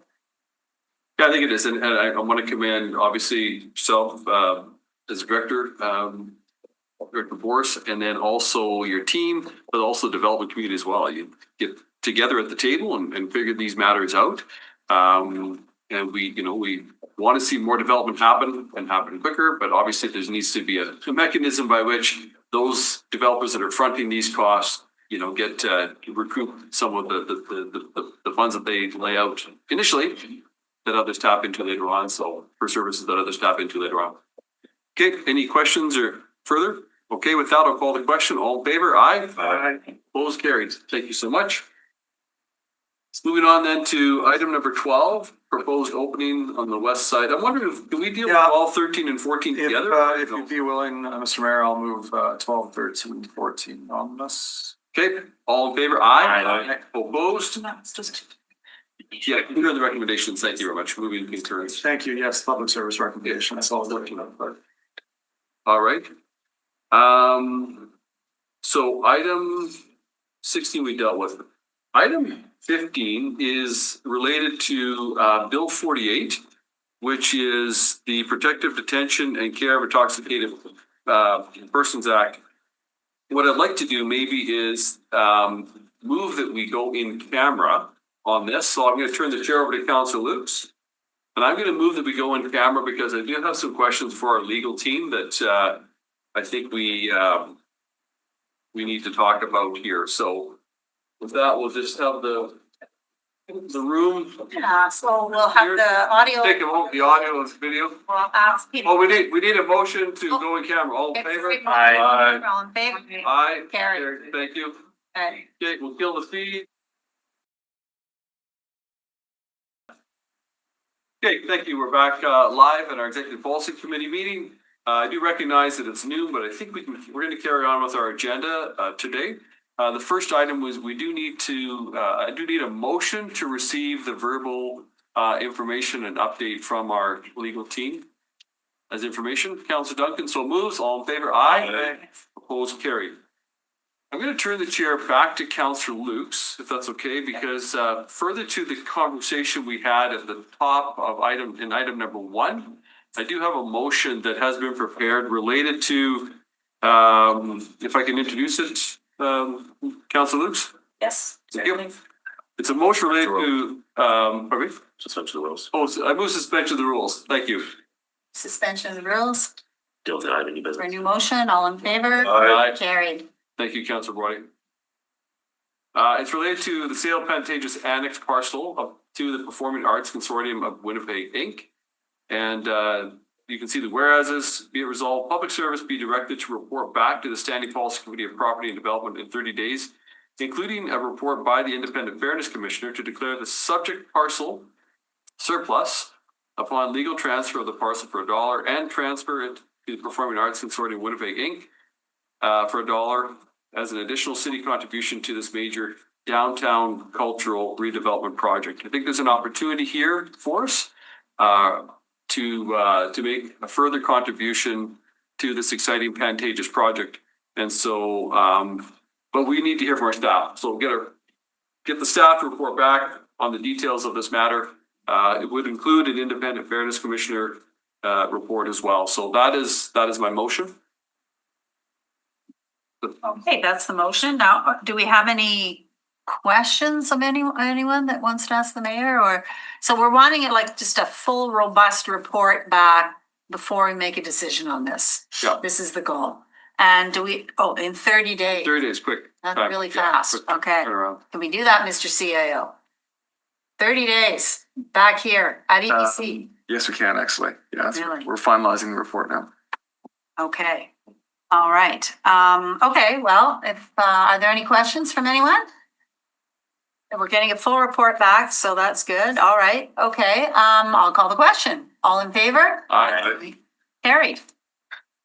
Okay, I'll take the chair back then. Okay, Thank you very much.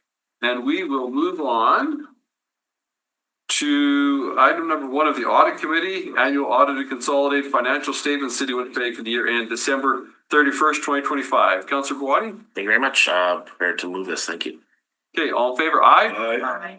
Opposed, carried. There's no report. The St. Paul's Committee of Water, Waste, Environment, dated May 1st, 2026. Councillor Edie took the month off. Anyways, is that what it was? Just kidding. Sure. His reports are, he has monthly reports now on the mega capital project, so. That's great. Report of the Standing Policy Committee and Community Services dated May 4th, 2026. There's 4 items. Councillor Santos. Yeah, unless any counselor wants to stand down, I'm happy to move items 1 through 4. All in favor? Aye.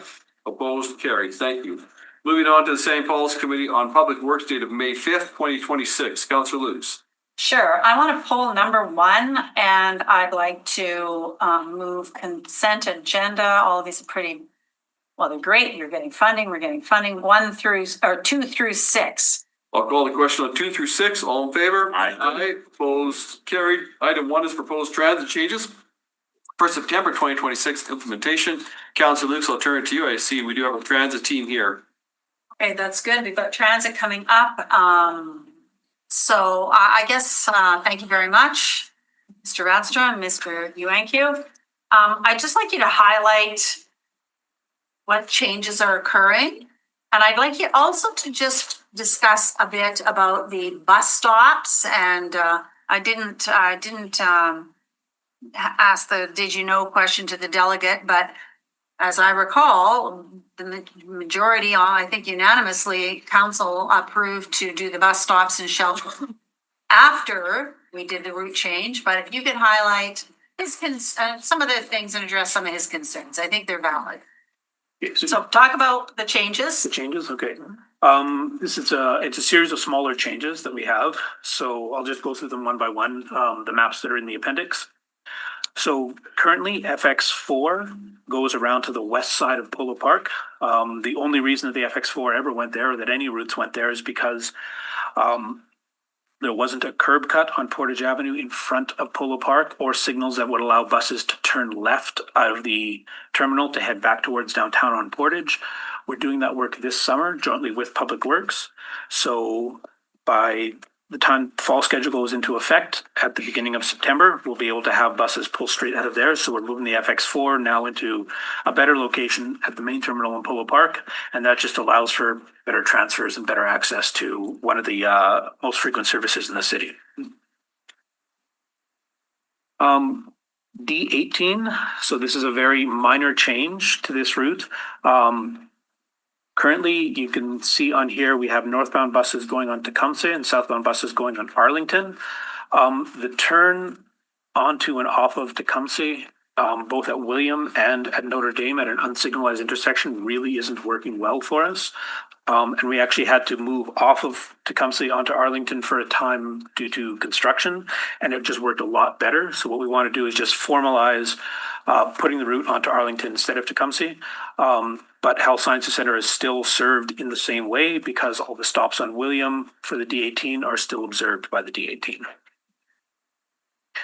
The 48, this is one that came in through requests from the public, but also taking a look at our on-request data.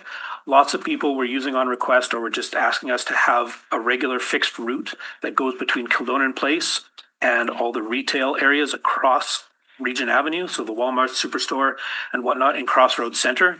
So this change just makes it so that instead of terminating at Kildonan Place Terminal, the 48 will go all the way to basically down to the Walmart. We have a terminal between the Walmart and the Superstore way at the south end of that property that we've been using for years for other routes. So we're just adding this route back to there. Can I ask on that, Bjorn, Yeah. is that just one more stop then? Is that just kind of extending the terminus, or is there a couple stops in that dotted line? It's just the one stop. Just the one. Yeah, we didn't have any room for other stops on private property there. Okay, Kim, Excellent change.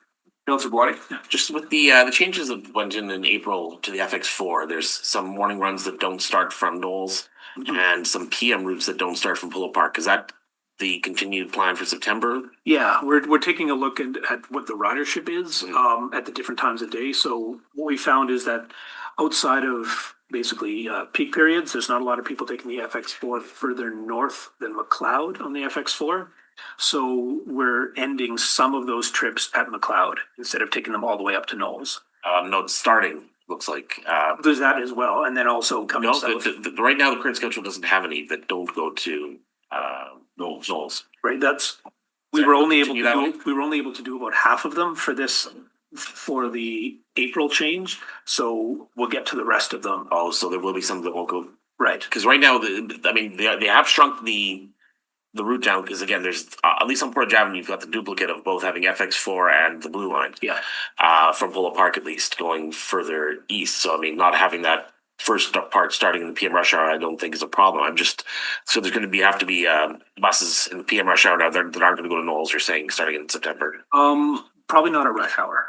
It'll be at other times of the day when it's used. Okay. So what we're trying to do is take a look at the ridership, and there's people that need to go all the way up to Knowles at rush hour, but outside of rush hour, there's a lot of people that just the ridership is not there. So we'll shorten it to McLeod. Yeah. I'm concerned about the performance of the buses in the PM rush hour having to make that turn from Burnett back onto Gateway. Right. PM rush hour, that's going to be challenging. Okay. Yeah. Sorry. We'll Thank keep you. an eye out. No, don't apologize. That's what this discussion. I missed the last council seminar and I didn't get asked. The six, Councilor, can you have a question now or later? No, I don't have. Okay. The 649 and the 650, these are a couple of changes that we're basing on feedback that we received from the public and through councilors' offices. With the changes that we've made before, there wasn't much service on Scurfield between Columbia and Fleetwood, the north part. So the 649, we're proposing to change it so that it follows that section of Scurfield, essentially restores all-day service, but the terminal will still be Fort White alive. And then there's a small change on the 650 to balance out the route lengths on that loop part of Scurfield and the south part of Whitebridge. Was there minimal ridership on that loop on 650? Yeah, exactly. Discontinued? Yeah, but people will still have the service on the 649. But then, like I said, putting the 649 back onto the other section of Scurfield between Fleetwood and Columbia, which we've been hearing from a lot of people, they really want to see that all-day service along there again. Yeah. Councilor Lukes? Just to this map, could you just give us some information on ridership to Fort White Alive? Just, do you have any of that information? Don't have it You don't with have me. it with you now. No, I know that. But if you could make a note of that and Yeah. send it to us, I'd appreciate it. I'm working with Fort White Alive on some other things. And, one of the things they're looking at is promotion and more awareness that the bus goes there and Yeah. on and on. Got it. Perfect, okay. Right up to the building. Yeah, it's right up to their new environmentally friendly building, door to door. It's just brilliant. Yeah. Then the next ones are the 678 and the 679. On this one here, there's with the construction that's happening at Pembina and University Crescent being undertaken by Public Works, we can now make a turn that we were never able to make before. So as we're coming out of University Crescent, heading northwest, I guess, we can make a left turn to go south on Pembina and get over to Chancellor. So that changes what we're able to do with these routes. So we're looking to send two routes through there, both the 678 and the 679. It takes the 679 off of Abinogi, but there were no stops along there, and just makes it so that instead of having running time that doesn't serve anybody, it'll now go, if you take a look on 679, that dotted line there, it'll serve Waverly, Arbor Meadow, Lake Crest, and those areas through Waverly Heights, and just brings additional service through there. The one change here, another change is that one of the routes won't be able to go right into the University of Manitoba terminal anymore. That's the 679. The terminal is getting too full, and we don't want to pull one of the primary routes out of there, such as the Blue Line or one of the extremely busy feeder routes like the 671 and the 672. So these routes will still serve the university directly, but they'll have to terminate at University and Freeman Crescent and mostly stick to University Crescent. So it's a little bit of a longer walk for students, but the terminal is essentially full. So we needed to do something because we couldn't have any more service going into there. But yeah, the 679 what's being proposed runs through neighborhoods a lot more. So, Yes. So it's, on one hand, it's better for students that live anywhere along that route. It's just that when they get to school, they. Yeah, but there'll still be stops essentially right across from the west entrance to Frank Kennedy Center and Max Bell Center and whatnot, so people can get inside and walk through the buildings there. Sure. So it's actually, if you're familiar with the campus, it's not that far. It's just not what people are used to, so it's going to take a bit of an adjustment. But we'll make sure we provide all this information to the University of Manitoba so that the students are aware. So all of those changes that I just mentioned are for September of this year. But then there's one other change that we can get in place more quickly, and that's on the last page of the appendix. So it's a change to on request zone 106, essentially expanding it south of McLeod all the way down to Kimberley, because outside of peak times, there was no fixed route service in that area. So this now just adds on request service so that people can take the bus on evenings and on weekends. It also helps out Miles Mac Collegiate is in there. It doesn't serve it during school times, but if any kids are there for extracurricular activities that run into the evening, they'll be able to take the on request, be able to get home. Any concerns this will be a detriment to service if there's the one bus in that massive area in?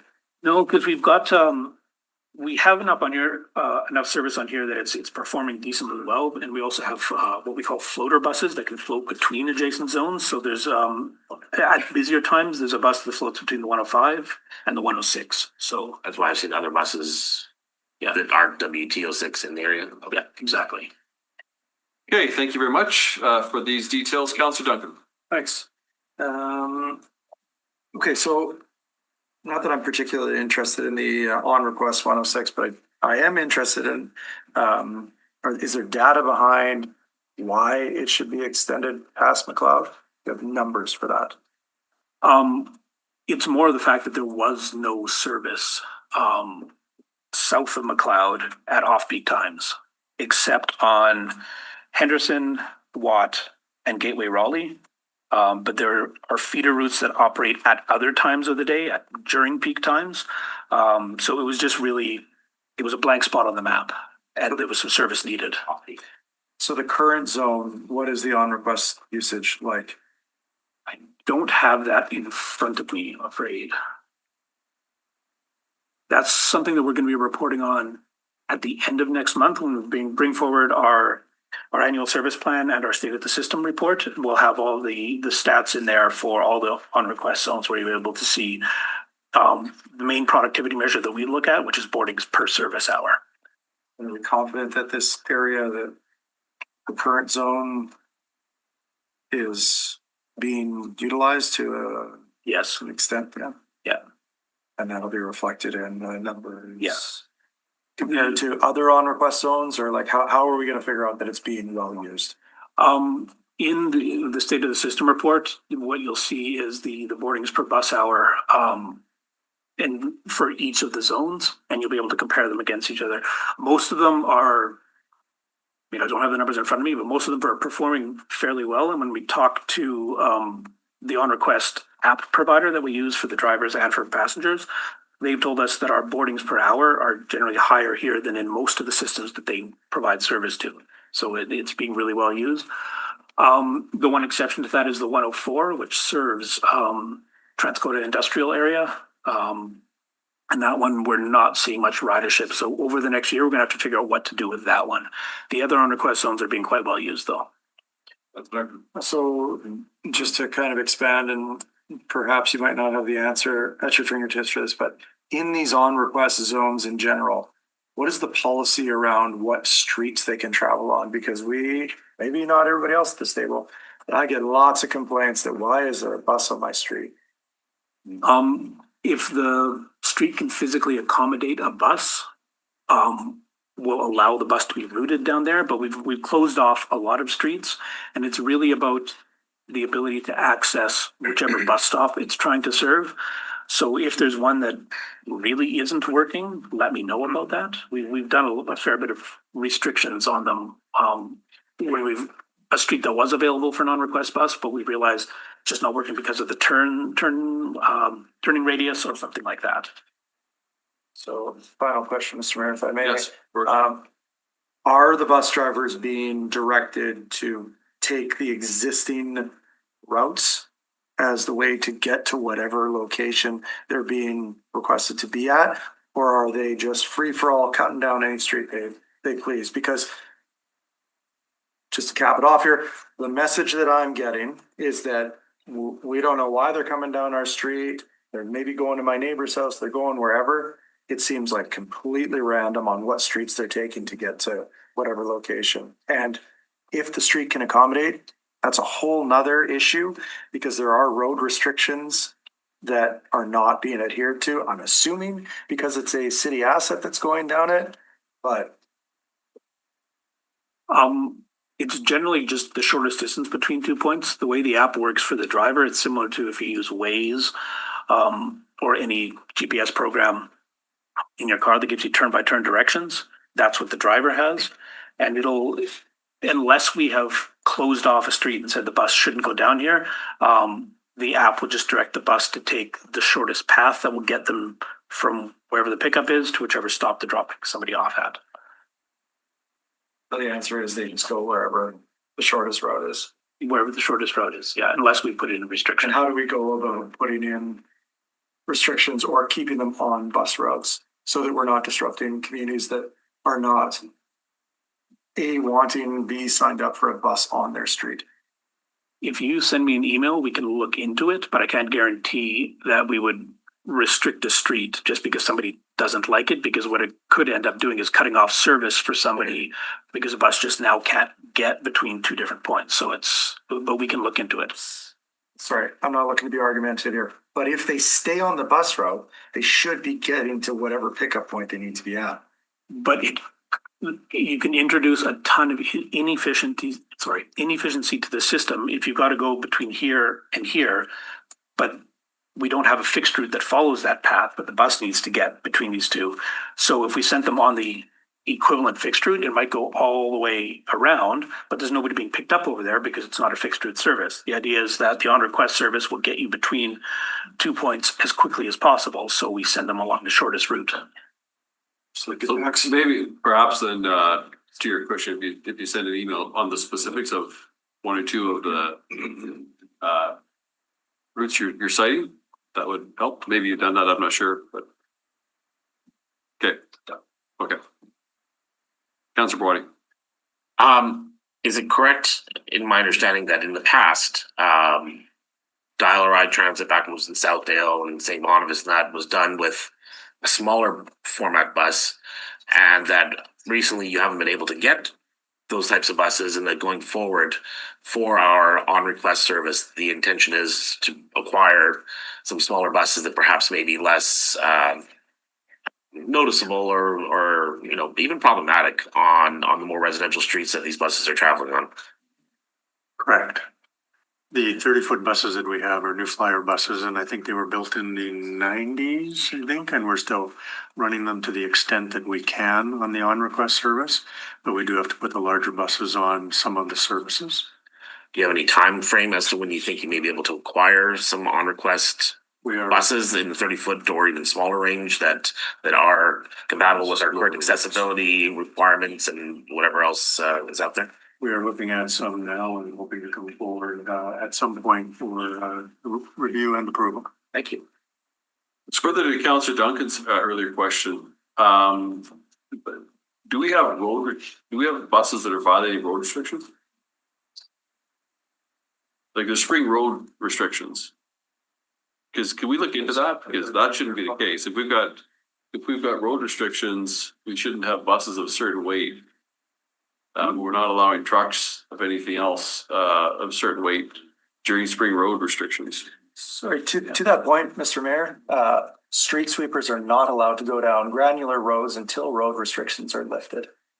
May 20th. We could just clarify that, because we should be the same rules for our buses, even on demand or not. There's gotta be obviously city vehicles have to comply with that, so, yeah. We can have a look at that. Look at that, thank you. Good. Okay, and, No, we just want to touch on bus stops. yeah, go ahead, yeah, Councillor Lukes. Sorry, can you repeat the question? So the question is, we had a delegation earlier today that's very concerned about seeing these maps that don't indicate where the bus stops are on these maps. I said, well, you can find the bus stops on your app, but you didn't have a phone with an app. So you can go on the website and you can see where the bus stops are. Yeah. And correct me if I'm wrong here, but my understanding is you've got a review underway and you're looking at, you wanted to first build the system, see if before we install expensive shelters or platforms, you wanted to understand the system, and council voted to put the infrastructure in starting next year. Yeah, so we've been working at obviously making a lot of bus stop changes, but we're also undertaking a review. So before we launched the new network, we have been working with a consultant that did an accessibility review of about 1,000 bus stops. And in an accessibility review, they take a look at, is the current stop accessible? What would it take to make it accessible? But also, is it worth it to make it accessible in its current location, or should the stop move? So we got, about 25% of our bus stops analyzed through that. We have 2 summer students that started at the beginning of May who are continuing that type of work to do the assessment of all the different infrastructure and the accessibility. And we have a new transit planner who actually his first day is today, who might be finding out as he's listening to this that he'll be working on bus stop placement as well. Congratulations. So taking a Near look at that. side, far side. The assessment of bus stops, I don't want to sound too glib, but it's a never-ending project. We can always be reviewing where the bus stops are and how accessible they are. So we're doing as much as we can, but launching the network when we did, well over a year ahead of when we could have had the infrastructure in place, has created this difficult period right now where we have to look into where all the bus stops are currently located, and the ones that we left in place, are those in the right place? And the ones that we moved, did we get it right when we put them where they are? So we're going through that assessment right now.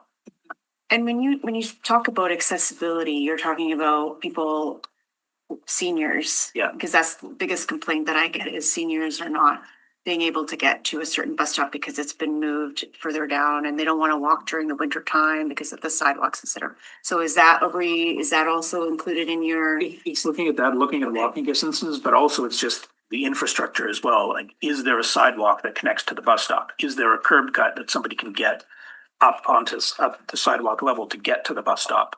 Is there a platform there where somebody in a wheelchair can wait, where we can deploy a ramp? It's all those sorts of things. You can identify that the bus stop is there. Yes. And then we will be complying also with the provincial regulations on accessibility too. So it's very in-depth. Yeah. The bus stops. That regulation goes into effect at the end of this year, I guess January 1st of next year. So we have to have a plan in place to be working towards making all of our stops accessible. It's not that there's no way that we could have every stop fully accessible on day one, but we have to have a plan in place for how we're doing the assessments and what the capital program will look like. And if I recall this very clearly, that we talked a lot about this in committee and at council, that we were going to be putting the infrastructure in after we did the route changes, and council voted on that. The majority supported that. And we do have funding to do these bus stops, and shelters and such. Yeah. Okay, We have a project manager who's working mainly on that. right. Okay, all right. So I hope our delegate was listening. If not, we'll update him next time he comes. Thank you very much. Further to the road restriction matter, perhaps, Joe, do you mind just getting back, sending an email to everybody once you find out, and we confirm that we make sure our vehicles, even on request buses, are not gonna violate any road restriction rules, so. To entertain a motion then to receive this matter's information, Councilor Luke, sorry. No. Concur, not information, sorry. Scott all this, concur, thank you. Leah saved the day. All the transit users, thank you, Leah. So, All right. moves to concur in the recommendation of public service, all in favor, aye. Opposed, carried, thank you both very much, appreciate that. Thank you. Moving on to the report of Stanley Falls Committee on Property Development dated May 6, 2026, there are 13 items, Councillor Duncan. Yeah, thank you very much. Many of which are extensions of time that I understand are in agreeance with the applicant. However, we do have item number 2, which is the land monitoring report, which has some great news in it if the committee would like to hear. And I do have an amendment to item number 1, which is the amendment. Are you moving 3 to 13 then? 3 to 13, let's go for it. All in favor? Aye. Court in opposition to 13 due to changes in the committee. Okay, all in favor, aye, opposed, everyone's in agreement except Councillor Rawadi noted in opposition to item 13. 13. Okay, moving on then, move back to item number 1, amendments to the community groups occupying city-owned facilities bylaw number 89, 2005. There is an amendment to that item. Councillor Duncan, do you want to just introduce the amendment, please? Just a edit on 2 addresses from some long-term residents that caught them, so that's about all. I'll call the question on the amendment. All in favor? Aye. Opposed? Carried. On to item number 2 then, the 2026. Thank you. Complete communities, land monitoring report. If I may, Mr. Mayor, just given the good news out of this report, to give the department an opportunity to very briefly speak to it. Absolutely. A lot of good news there. Thank you. Great. See you all. Thank you. Thanks for having us. With me is James Veach, our Manager of Planning and Urban Design, and Michael Pill, our Growth Management Coordinator. So go ahead and ask you to give us an update. Thanks very much and good morning. This is our annual Complete Communities Land Monitoring Report. This year we've broken it into 2 parts. The first part is looking back as what you see here, looking back at our 2025 development. And then part 2 will come later in the year, which will talk more about how much land is available for new homes and businesses. So I'll have Mike Pill go through some of the highlights in this part 1 of the report. Okay, so just to cover a couple of key messages from the report, beginning with number 1. In 2025, more homes were built than usual. The city issued permits for the construction of about 6,300 new dwelling units, which was higher than the annual average of 5,300 over the last 5 years. The city continues to meet and exceed its 50% residential infill goal. In 2025, 62% of new homes were in the intensification target area, and this was the 3rd time since 2019 that we've exceeded 60%. This continues to be driven by high rates of multifamily development. As well, in 2025, as we previously reported, the city far surpassed its downtown target of 350 new homes, with 1,040 new homes having been issued permits in last year. This is expected to continue with approximately 2,300 dwelling units in the downtown pipeline. One other note to make is that the last 2 years have seen low levels of vacant industrial land absorption, with only 20 acres absorbed in 2025 compared to a 5-year average of 48 acres. This is mainly attributable to limited land supply and recent economic uncertainty, tariff related, etc. Though with Centerport South coming online expected in the next coming years, that should help alleviate that situation. Just remind us for Centerport South, is it Q3 that basically the pipes will be ready to be? That's my understanding. I think the last I checked on the capital projects tracker, I think they're tracking for end of October. Okay, all right. Significant interest in Centerport South and the development of those lands. Winnipeg Airport Authority certainly, but others as well. So that's great. Thank you. That's good news report for sure. Any other questions related to this report? Good.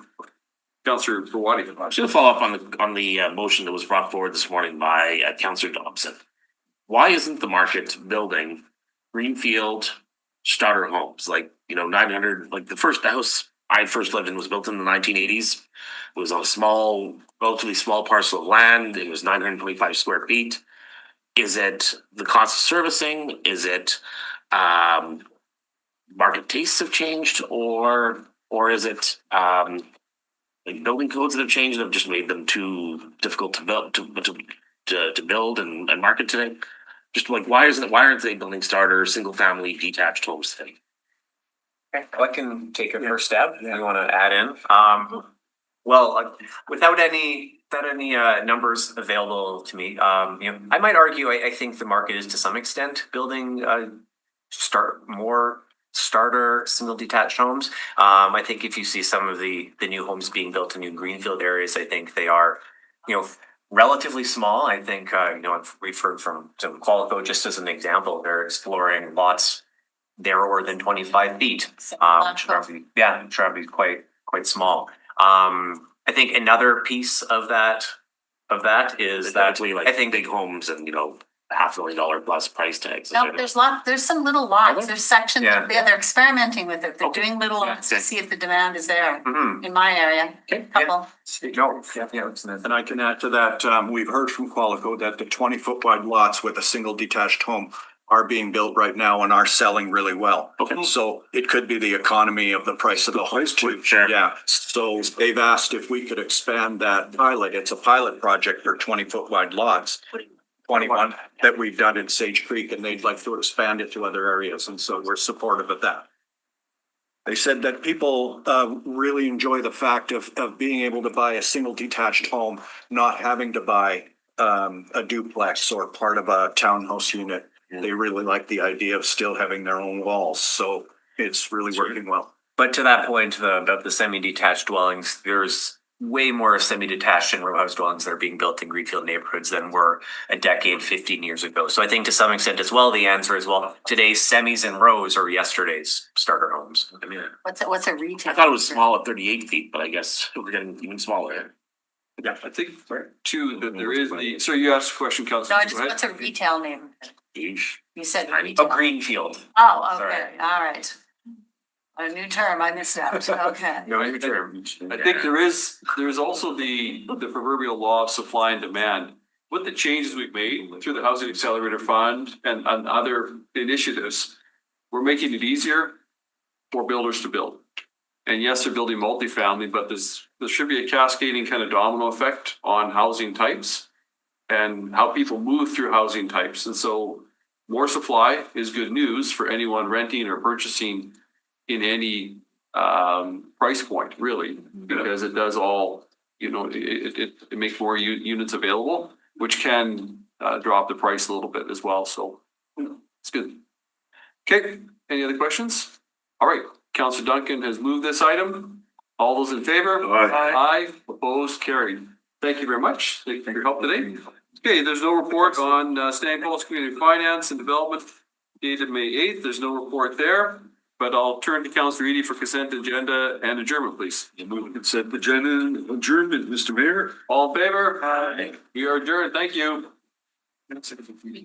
That moved to